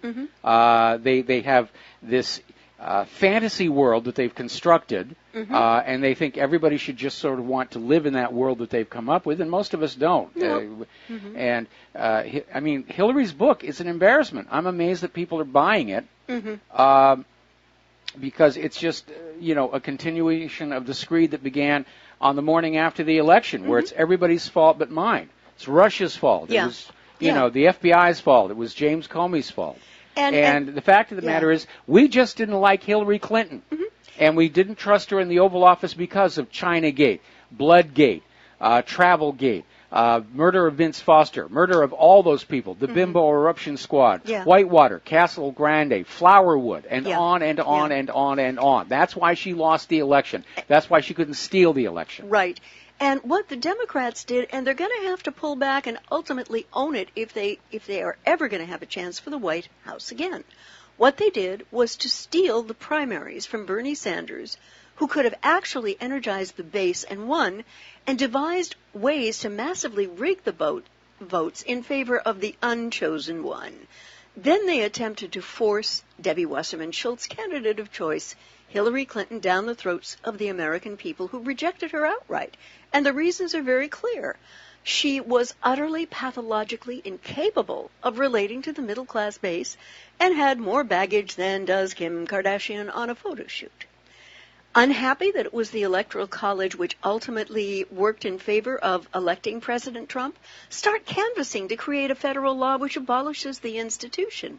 But, Mike, I've got to tell you, the Scream Helplessly at the Sky movement only reinforces the aura of victimhood and blame these people exude and does absolutely nothing positive or substantial to cure the problem, which would have been to have a legitimate candidate who does relate to middle-class voters and can energize them. Yeah, so, but they can't find any of those among the narcocracy. And the goal here is beginning to emerge. The reason they were shoving Hillary down our throats was they had all been engaging in this massive corruption. Mm-hmm. And they understood that unless they got Hillary into the Oval Office, they would be dealing with investigations, indictments, charges, possible jail time, which is now starting to happen. Oh, yes. And as far as the screaming at the sky moment here, I think it would be wonderful if, they say they're going to have 2,000 people show up and scream at the sky. I think it would be funny to have like 5,000 show up surrounding them and just pointing and laughing while they're doing it. Look at those people, they're screaming at the sky. Oh, my God, it's so embarrassing. So I would like to talk to Democrats. And, hey, Tom Perez, I'm going to call you out specifically. I have just the candidate for you for 2020. And if you collectively, and the Democrats around you, have half a brain, you should start courting her now. Her name is Representative for the state of Hawaii, Tulsi Gabbard. Tulsi is a quadruple threat. She is a veteran woman, a minority of Samoan European ancestry, and a powerful voice for peace, moderation, and moral negotiations. But, of course, being just as owned as are your Republican colleagues by the merchants of death and the wonderful contributions they make to your individual candidates and parties, you just don't have the male attributes to do this. Do you, Tom? No, from now on, until we bring down that narcocracy, every single candidate we are presented will be part of that corrupt structure. They'll never allow anybody, especially after the disaster of last year. Yep. I mean, look how hard they worked to, first of all, deny Donald Trump the nomination and then deny him the White House. Okay, they're never going to let it get that close again. Anybody who is not part of the narcocracy, anybody who's not fully on board with this idea of U.S. government-sanctioned drug sales to your children and the profiting thereby is not going to be allowed to even be on the ballot. Yeah. I'd like to go over to economy right now, and this comes to us from Zero Hedge, which, if you haven't checked it out, is a very sober and intelligent blog. I recommend it highly. Apparently, CVS is in talks to buy Aetna in what could be the year's largest deal. And in a stunning scoop published minutes before the close, Wall Street Journal reported that CVS Health is in talks to buy Aetna, a defensive acquisition that may help the company fend off Amazon should the e-commerce follow through on flirtations with the pharmacy business. And apparently shortly before this was published, CVS and other pharmacy stocks tumbled to their lows of the day on reports that Amazon has been quietly obtaining wholesale pharmacy licenses. Yeah, I've been hearing that. Now, the big question I have to ask, in terms of allowing this acquisition to take place, is what, Mike, do you think are going to be the effects on patient care? Well, unfortunately, we've already seen in the case of some of these large monolithic pharmacies, they're not very careful where they're getting their drugs, and there's been a big problem with counterfeit drugs making their way onto the pharmacies of the United States of America. And it is a problem where you'll get medications that don't actually have as much of the real medication as they're supposed to. There have been cases of these pills being made with fillers that are really not safe to use, binders, the chemicals that make them into a pill. And so quality control and quality of service is definitely going down. One of the complaints I have against our local CVS is that they don't carry the wide selection of products that they used to when it was still back in its previous owners. Now it's just a lot of just a very few things. It's the same trend we're seeing in the supermarkets, and especially when you're dealing with your health issue and you know the things that are going to work and you want to get them. It's very frustrating when all of a sudden these big corporations come on in and all of a sudden I'm getting complaints from the listeners. Oh, dear. Sorry. Okay, there we are. All of a sudden, the quality of service, the selection goes down, and it's all about more profit. And unfortunately, by allowing monopolies to take root, quality of service, quality of product is going to go down. Cost to the consumer is going to go up. That's why there used to be laws in this country to guarantee there would be competition, to guarantee the best service and the best product to the customer at the lowest price. Mm-hmm. But as we descend into fascism, competition is now verboten across the Reich. And that's kind of where we are. Mm-hmm. And I'm looking with concern at how Amazon is really just buying up all kinds of things. And yes, I'd heard from another source that they're buying up pharmacy licenses. They want to have the Amazon pharmacies. They want to be the new superstore. Yeah. I'd like to look at a situation planned for next month.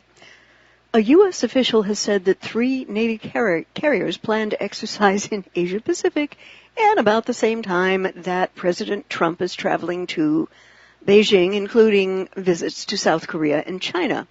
During a Pentagon briefing, Lieutenant General Kenneth McKenzie, director of the Joint Staff, raised the prospect of the 3 carriers operating together at some point, but he provided no details. A U.S. official confirmed the plans for an exercise, but wasn't able to discuss the matter publicly, so spoke on conditions of anonymity. Mike, what are they thinking here?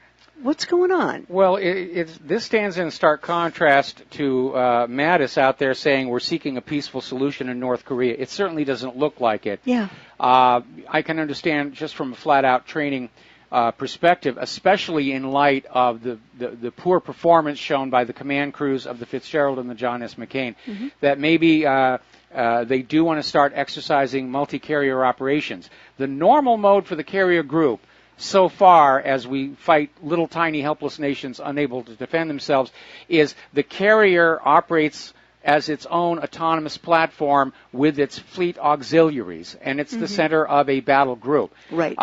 The idea of having battle groups comprised of 2 or more carriers working together, that's something that hasn't really been done since World War II. And it may be that they're working to sort of figure out how they would coordinate between these 3 overlapping aircraft control zones, and coordinating between the launching and recovery of aircraft.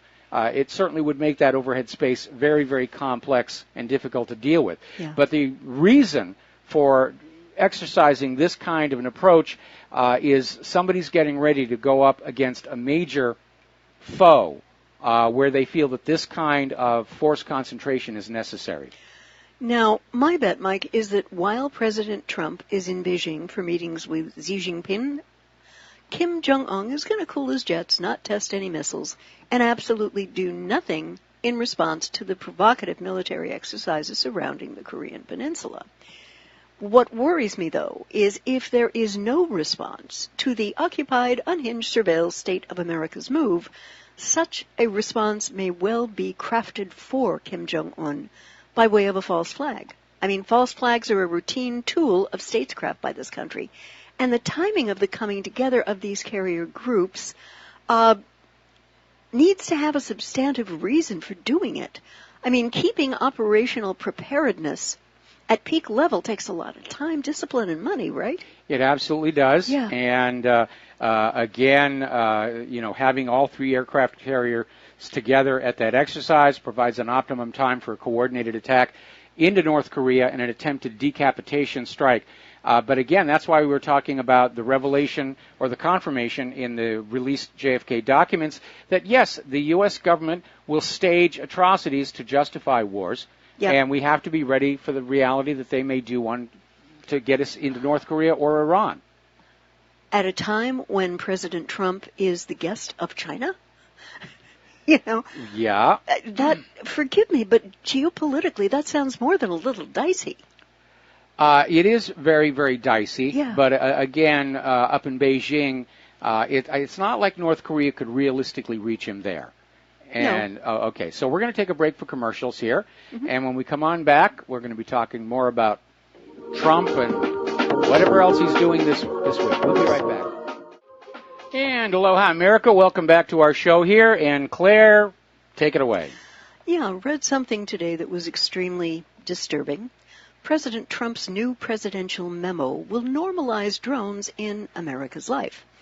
And he recently made some decisions on drone aircraft, which foreshadows the increase of technology in civilian, police, and military strategy.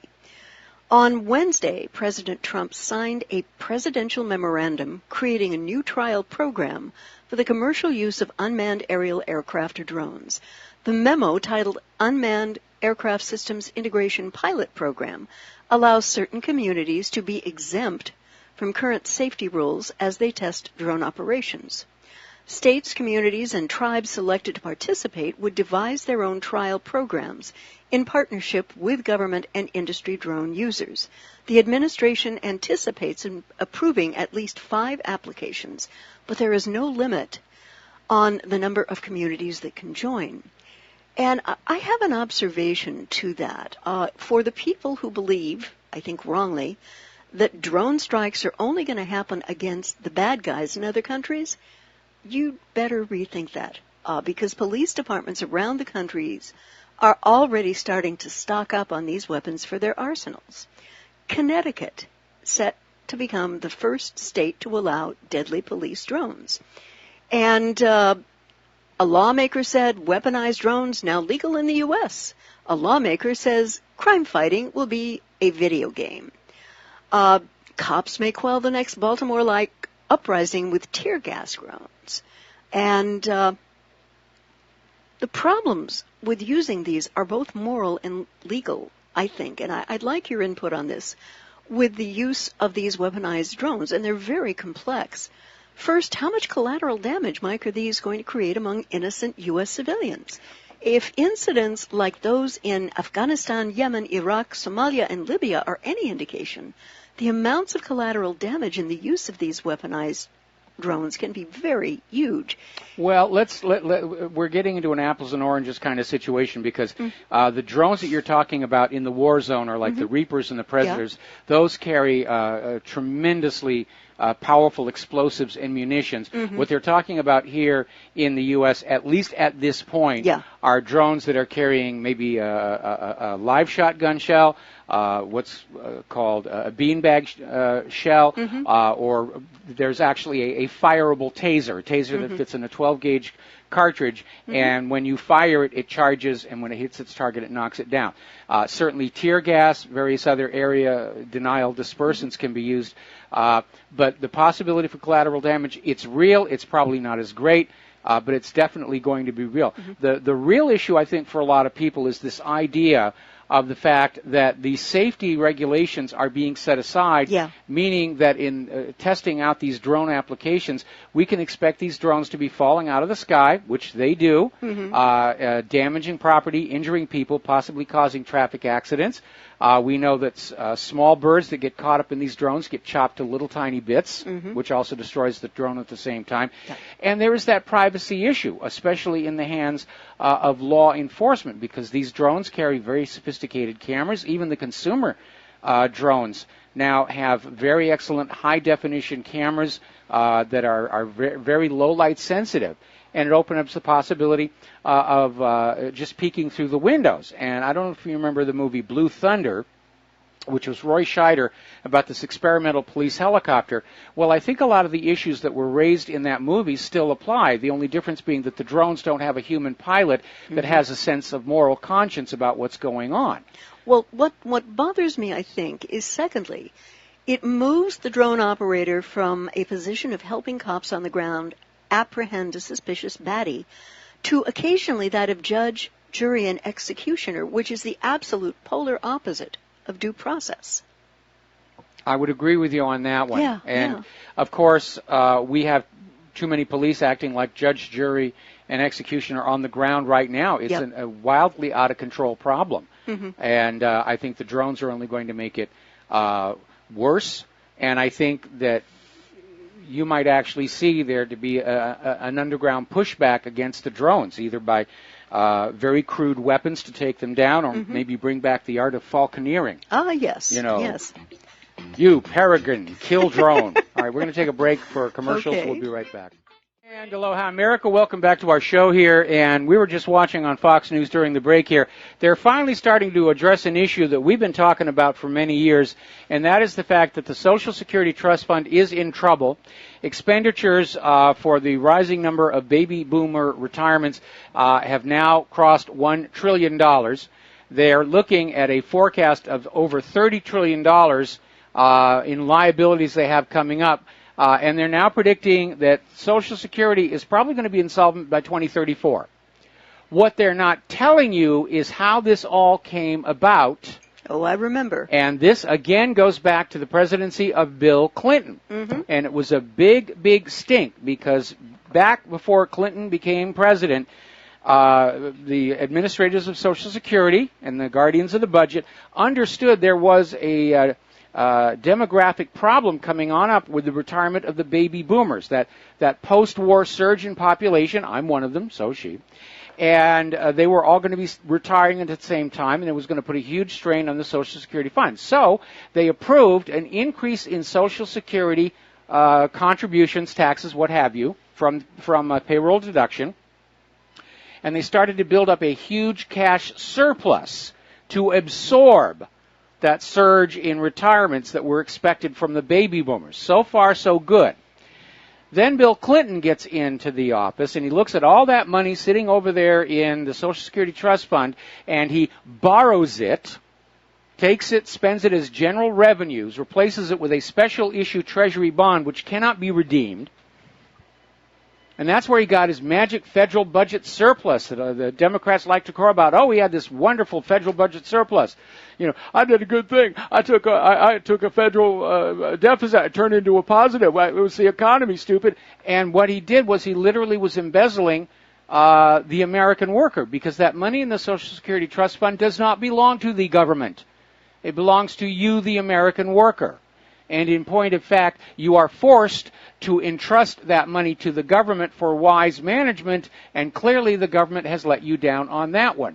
In a way, the U.S. government is already in a state of economic default, but they strategically defaulted against the American worker, knowing that we can't affect the government's credit rating, we can't repossess, we can't do anything like that. And now the corporate media is finally saying, yeah, there's a problem. Social Security is going to be gone by 2034. Well, that's okay. We'll just start pouring into the private retirement accounts and the 401ks. Congress just put a limit on those. Congress has now put a limit on how much you can contribute to a 401k. They want all the money, even the retirement money. George Carlin predicted it in one of his last shows. He said, they want it all. Now they want your retirement money back. That reminds me, George Carlin was not only a very funny man, he was a prophet on a lot of issues. Yes. And it's no wonder that the establishment pushed so hard back against him for what he had to say and what his fans loved hearing him say, because they knew that the guy was telling the truth. Absolutely. Yeah. He had a way of using humor to get his point across. And, you know, as he got on later in life and he wasn't really interested or worried about the money, he would use his platform to get on out there and try and sound the warning about what was going on with this country, the war agenda, the environmentalists, and ultimately the crimes and predations of the money junkies. Yeah. I'd like to take a little leap back over to Africa right now. In the blog antiwar.com, again, something I suggest you might want to take a look at. Very good reporting there. It's not just Niger. The U.S. military activity is a recruiting tool for terrorist groups across West Africa. And if you take a look at the numbers, Mike, they are absolutely staggering. In truth, U.S. forces are already deployed all across Africa by the thousands. and that's thousands, okay?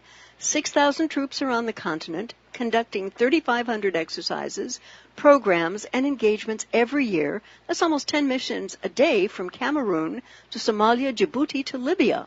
More of the 800 of these forces, Pentagon spokesman Major Audricia Harris told The Intercept, are deployed to Niger. This is up from approximately 100 troops sent in 2013 to carry out drone reconnaissance missions, making the hardscrabble country, wedged between 7 nations, including Mali, Libya, Nigeria, and Chad, the largest concentration of U.S. military forces in West Africa. Well, Niger is now admitted to be the hub of U.S. military operations in West Africa. We don't know where the other hubs are. But Ron Paul is out there saying basically the U.S. is militarily occupying 53 out of 54 African nations. Yeah. And there was an analyst who made the observation the rapid, largely unrecognized increase in U.S. troops in Niger is part of the large expansion of the U.S. military footprint in Africa, says William Hartog. He is the director of Arms and Security Project at the Center for International Policy. This expansion is long overdue for congressional scrutiny and public discussion. U.S. efforts primarily focused on training allies and proxies are flawed, often ineffective, and can have destabilizing effects on countries where the military operations are meant to strengthen them. According to experts, cast as benign training operations, they can lead to unforeseen consequences and dangerous blowback. While the Pentagon likes to downplay the military aspects of these missions, in a number of instances, they have evolved into acts of war that risk getting the U.S. involved in broader conflicts, even as they have little impact on the spread of terrorism. And while 800-plus troops are in Niger, many more soldiers rotated through the country, as U.S. forces have been, according to Dunford, carrying out intermittent missions for 20 years. Who knew? 20 years? Mm-hmm. Hello. And I was a little shocked yesterday by President Trump's admission. He had no idea this was going on. Not a one, which means that all of his, and in business you need to delegate. You need to bring the appropriate task to the appropriate person. But where that can really mess you up geopolitically is if you have people acting autonomously. You can literally have one of those generals plunge us into war before President Trump has the chance to stop it. That's absolutely the danger here. That scares me. First of all, under the Constitution, only Congress can declare a war. Yeah.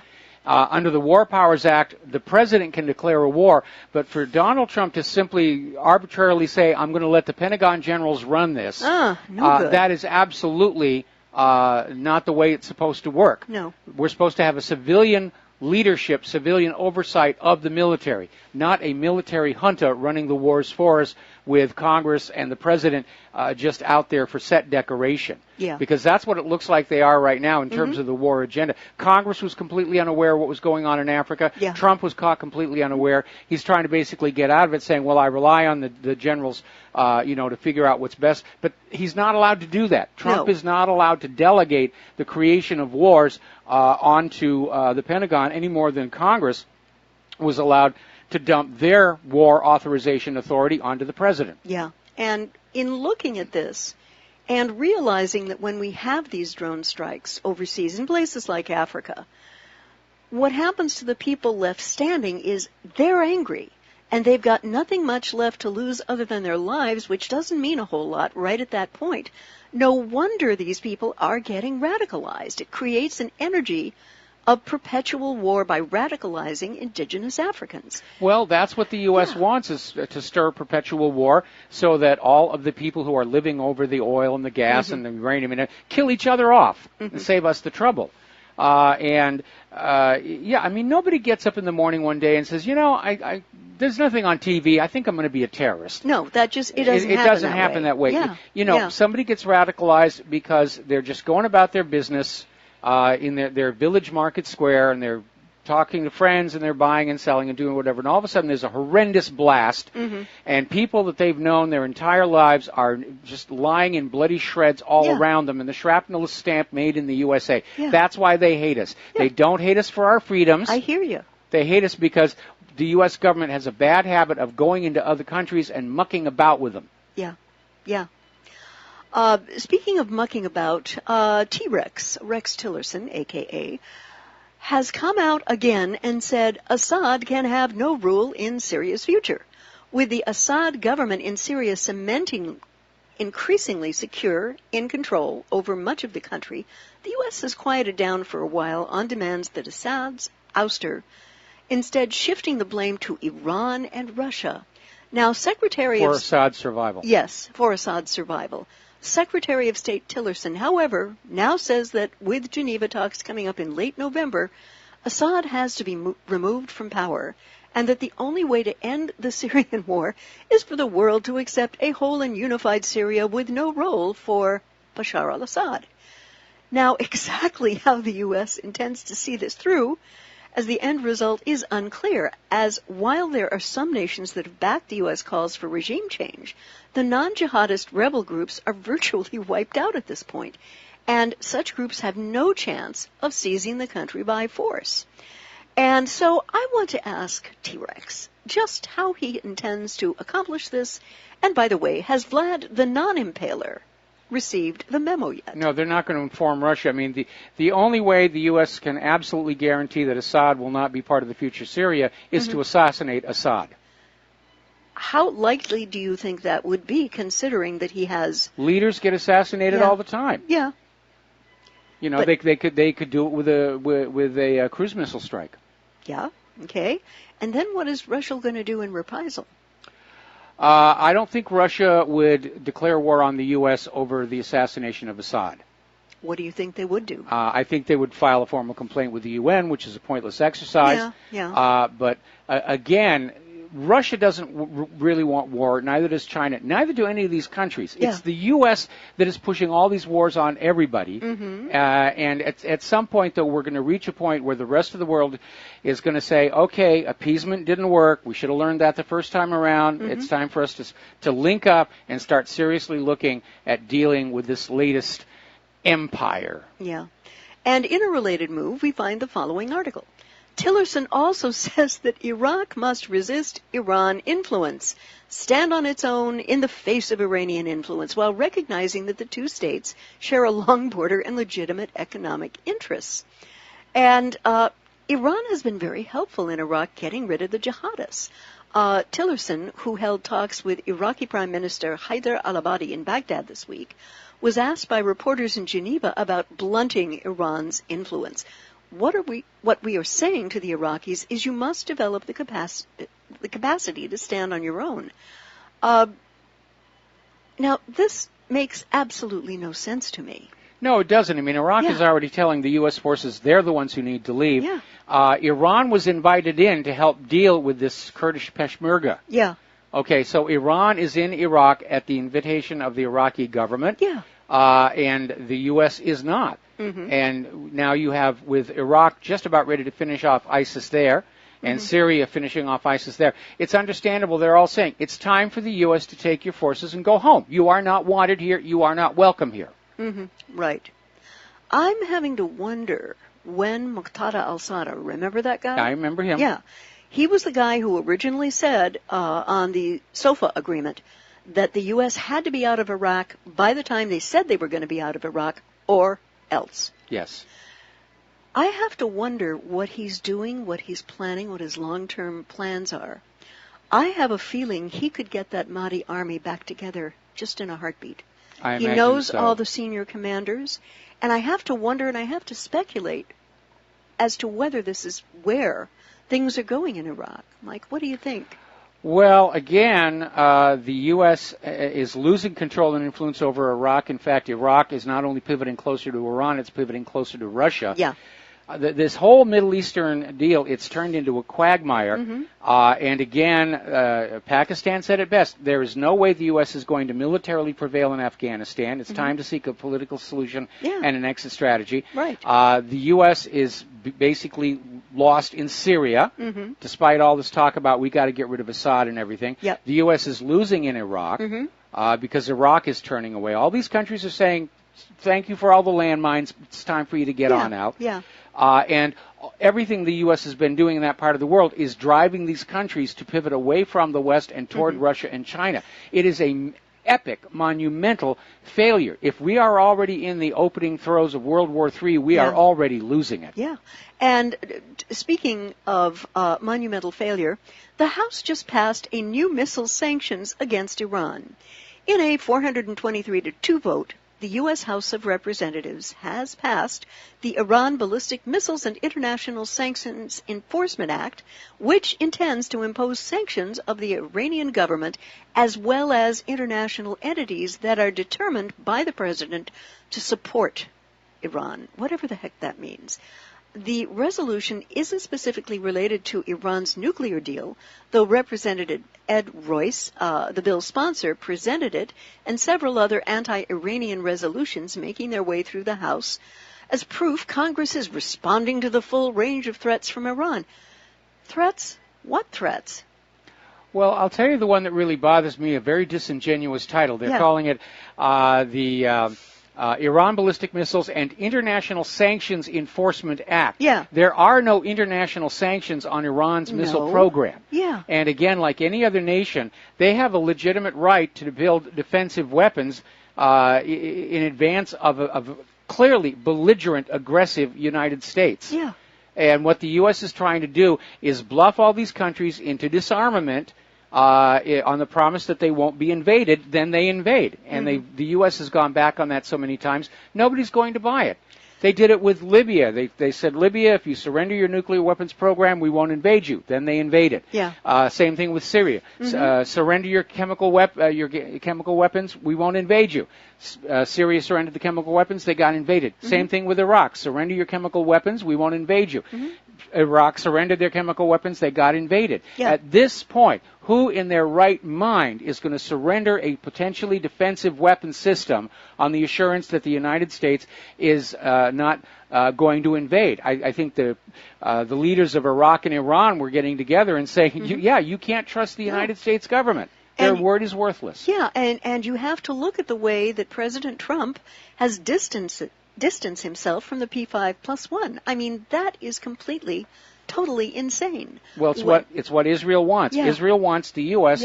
to smash Iran up, bomb it back to the Stone Age the way we did to Iraq, so that Israel can continue to be the major political influence in the region. Again, Israel doesn't want to fight its own wars. Their children are precious. Our children are disposable. We'll be right back after these few words. And aloha, America. Welcome back to our show here. Last segment of our Pauhana Friday program. And, boy, Skype is really not doing very well today. We got a lot of noise, a lot of compression artifacts. Claire, what is your next story? I think we should have this as an ongoing Friday segment. And this should be called Rats Leaving the Sinking Democratic Ship. Yes. Former CIA Director Leon Panetta said that the Senate Intelligence Committee is going to have to look into the Clinton campaign and the Democratic National Committee for funding the controversial Trump dossier during an interview on Thursday. CNN's Wolf Blitzer asked Panetta how it was possible that neither the chair of the DNC and the Clinton campaign knew about payments for the dossier.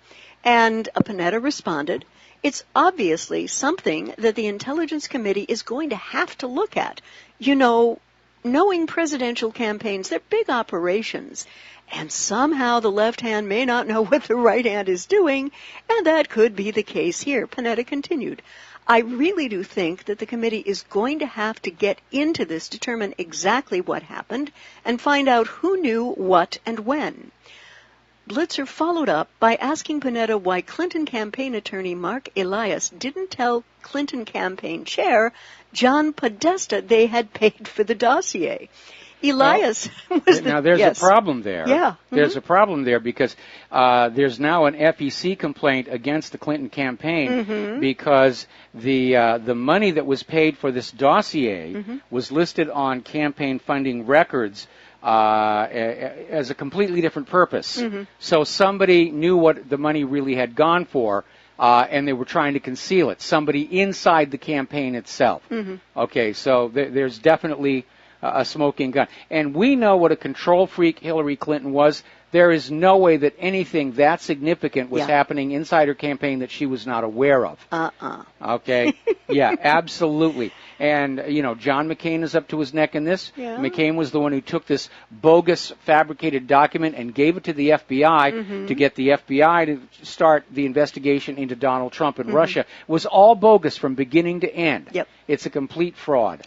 Yeah, it appears with Panetta having sort of distanced himself in the way that he was talking about Clinton and the campaign and the DNC, he's sort of pushing that way against this whole thing. Well, I'm sure there's a lot of people who are doing that one. Yeah. But on the other hand, he's trying to also set the stage for claiming that neither Debbie Wasserman Schultz or Hillary Clinton personally knew that this was going on. And that really is, I think, a ridiculous statement to make. Yeah. We're talking about a significant amount of money, $8 million. Yeah, that's not chump change. Yeah, that's not something that you delegate to a subordinate, especially somebody who's going on out and conducting opposition research. So I'm not buying it that Hillary or Debbie were not perfectly aware of what was going on. And I think that there are going to be some bombshells in the release, ultimately, of the banking transactions. There's going to be that, plus what this FBI informant now has to say. This is not going to go away. Nope. And we're going to use this to rip open all the Clinton scandals all the way back to Arkansas in the mid-1980s. All right, there's our music. Time for us to get on out of here and have a relaxing, we hope, weekend. Yeah, and do listen to John Stedmiller coming on next. Absolutely. He's got lots of fun things to share with you. So we'll be back on Monday. Aloha, America.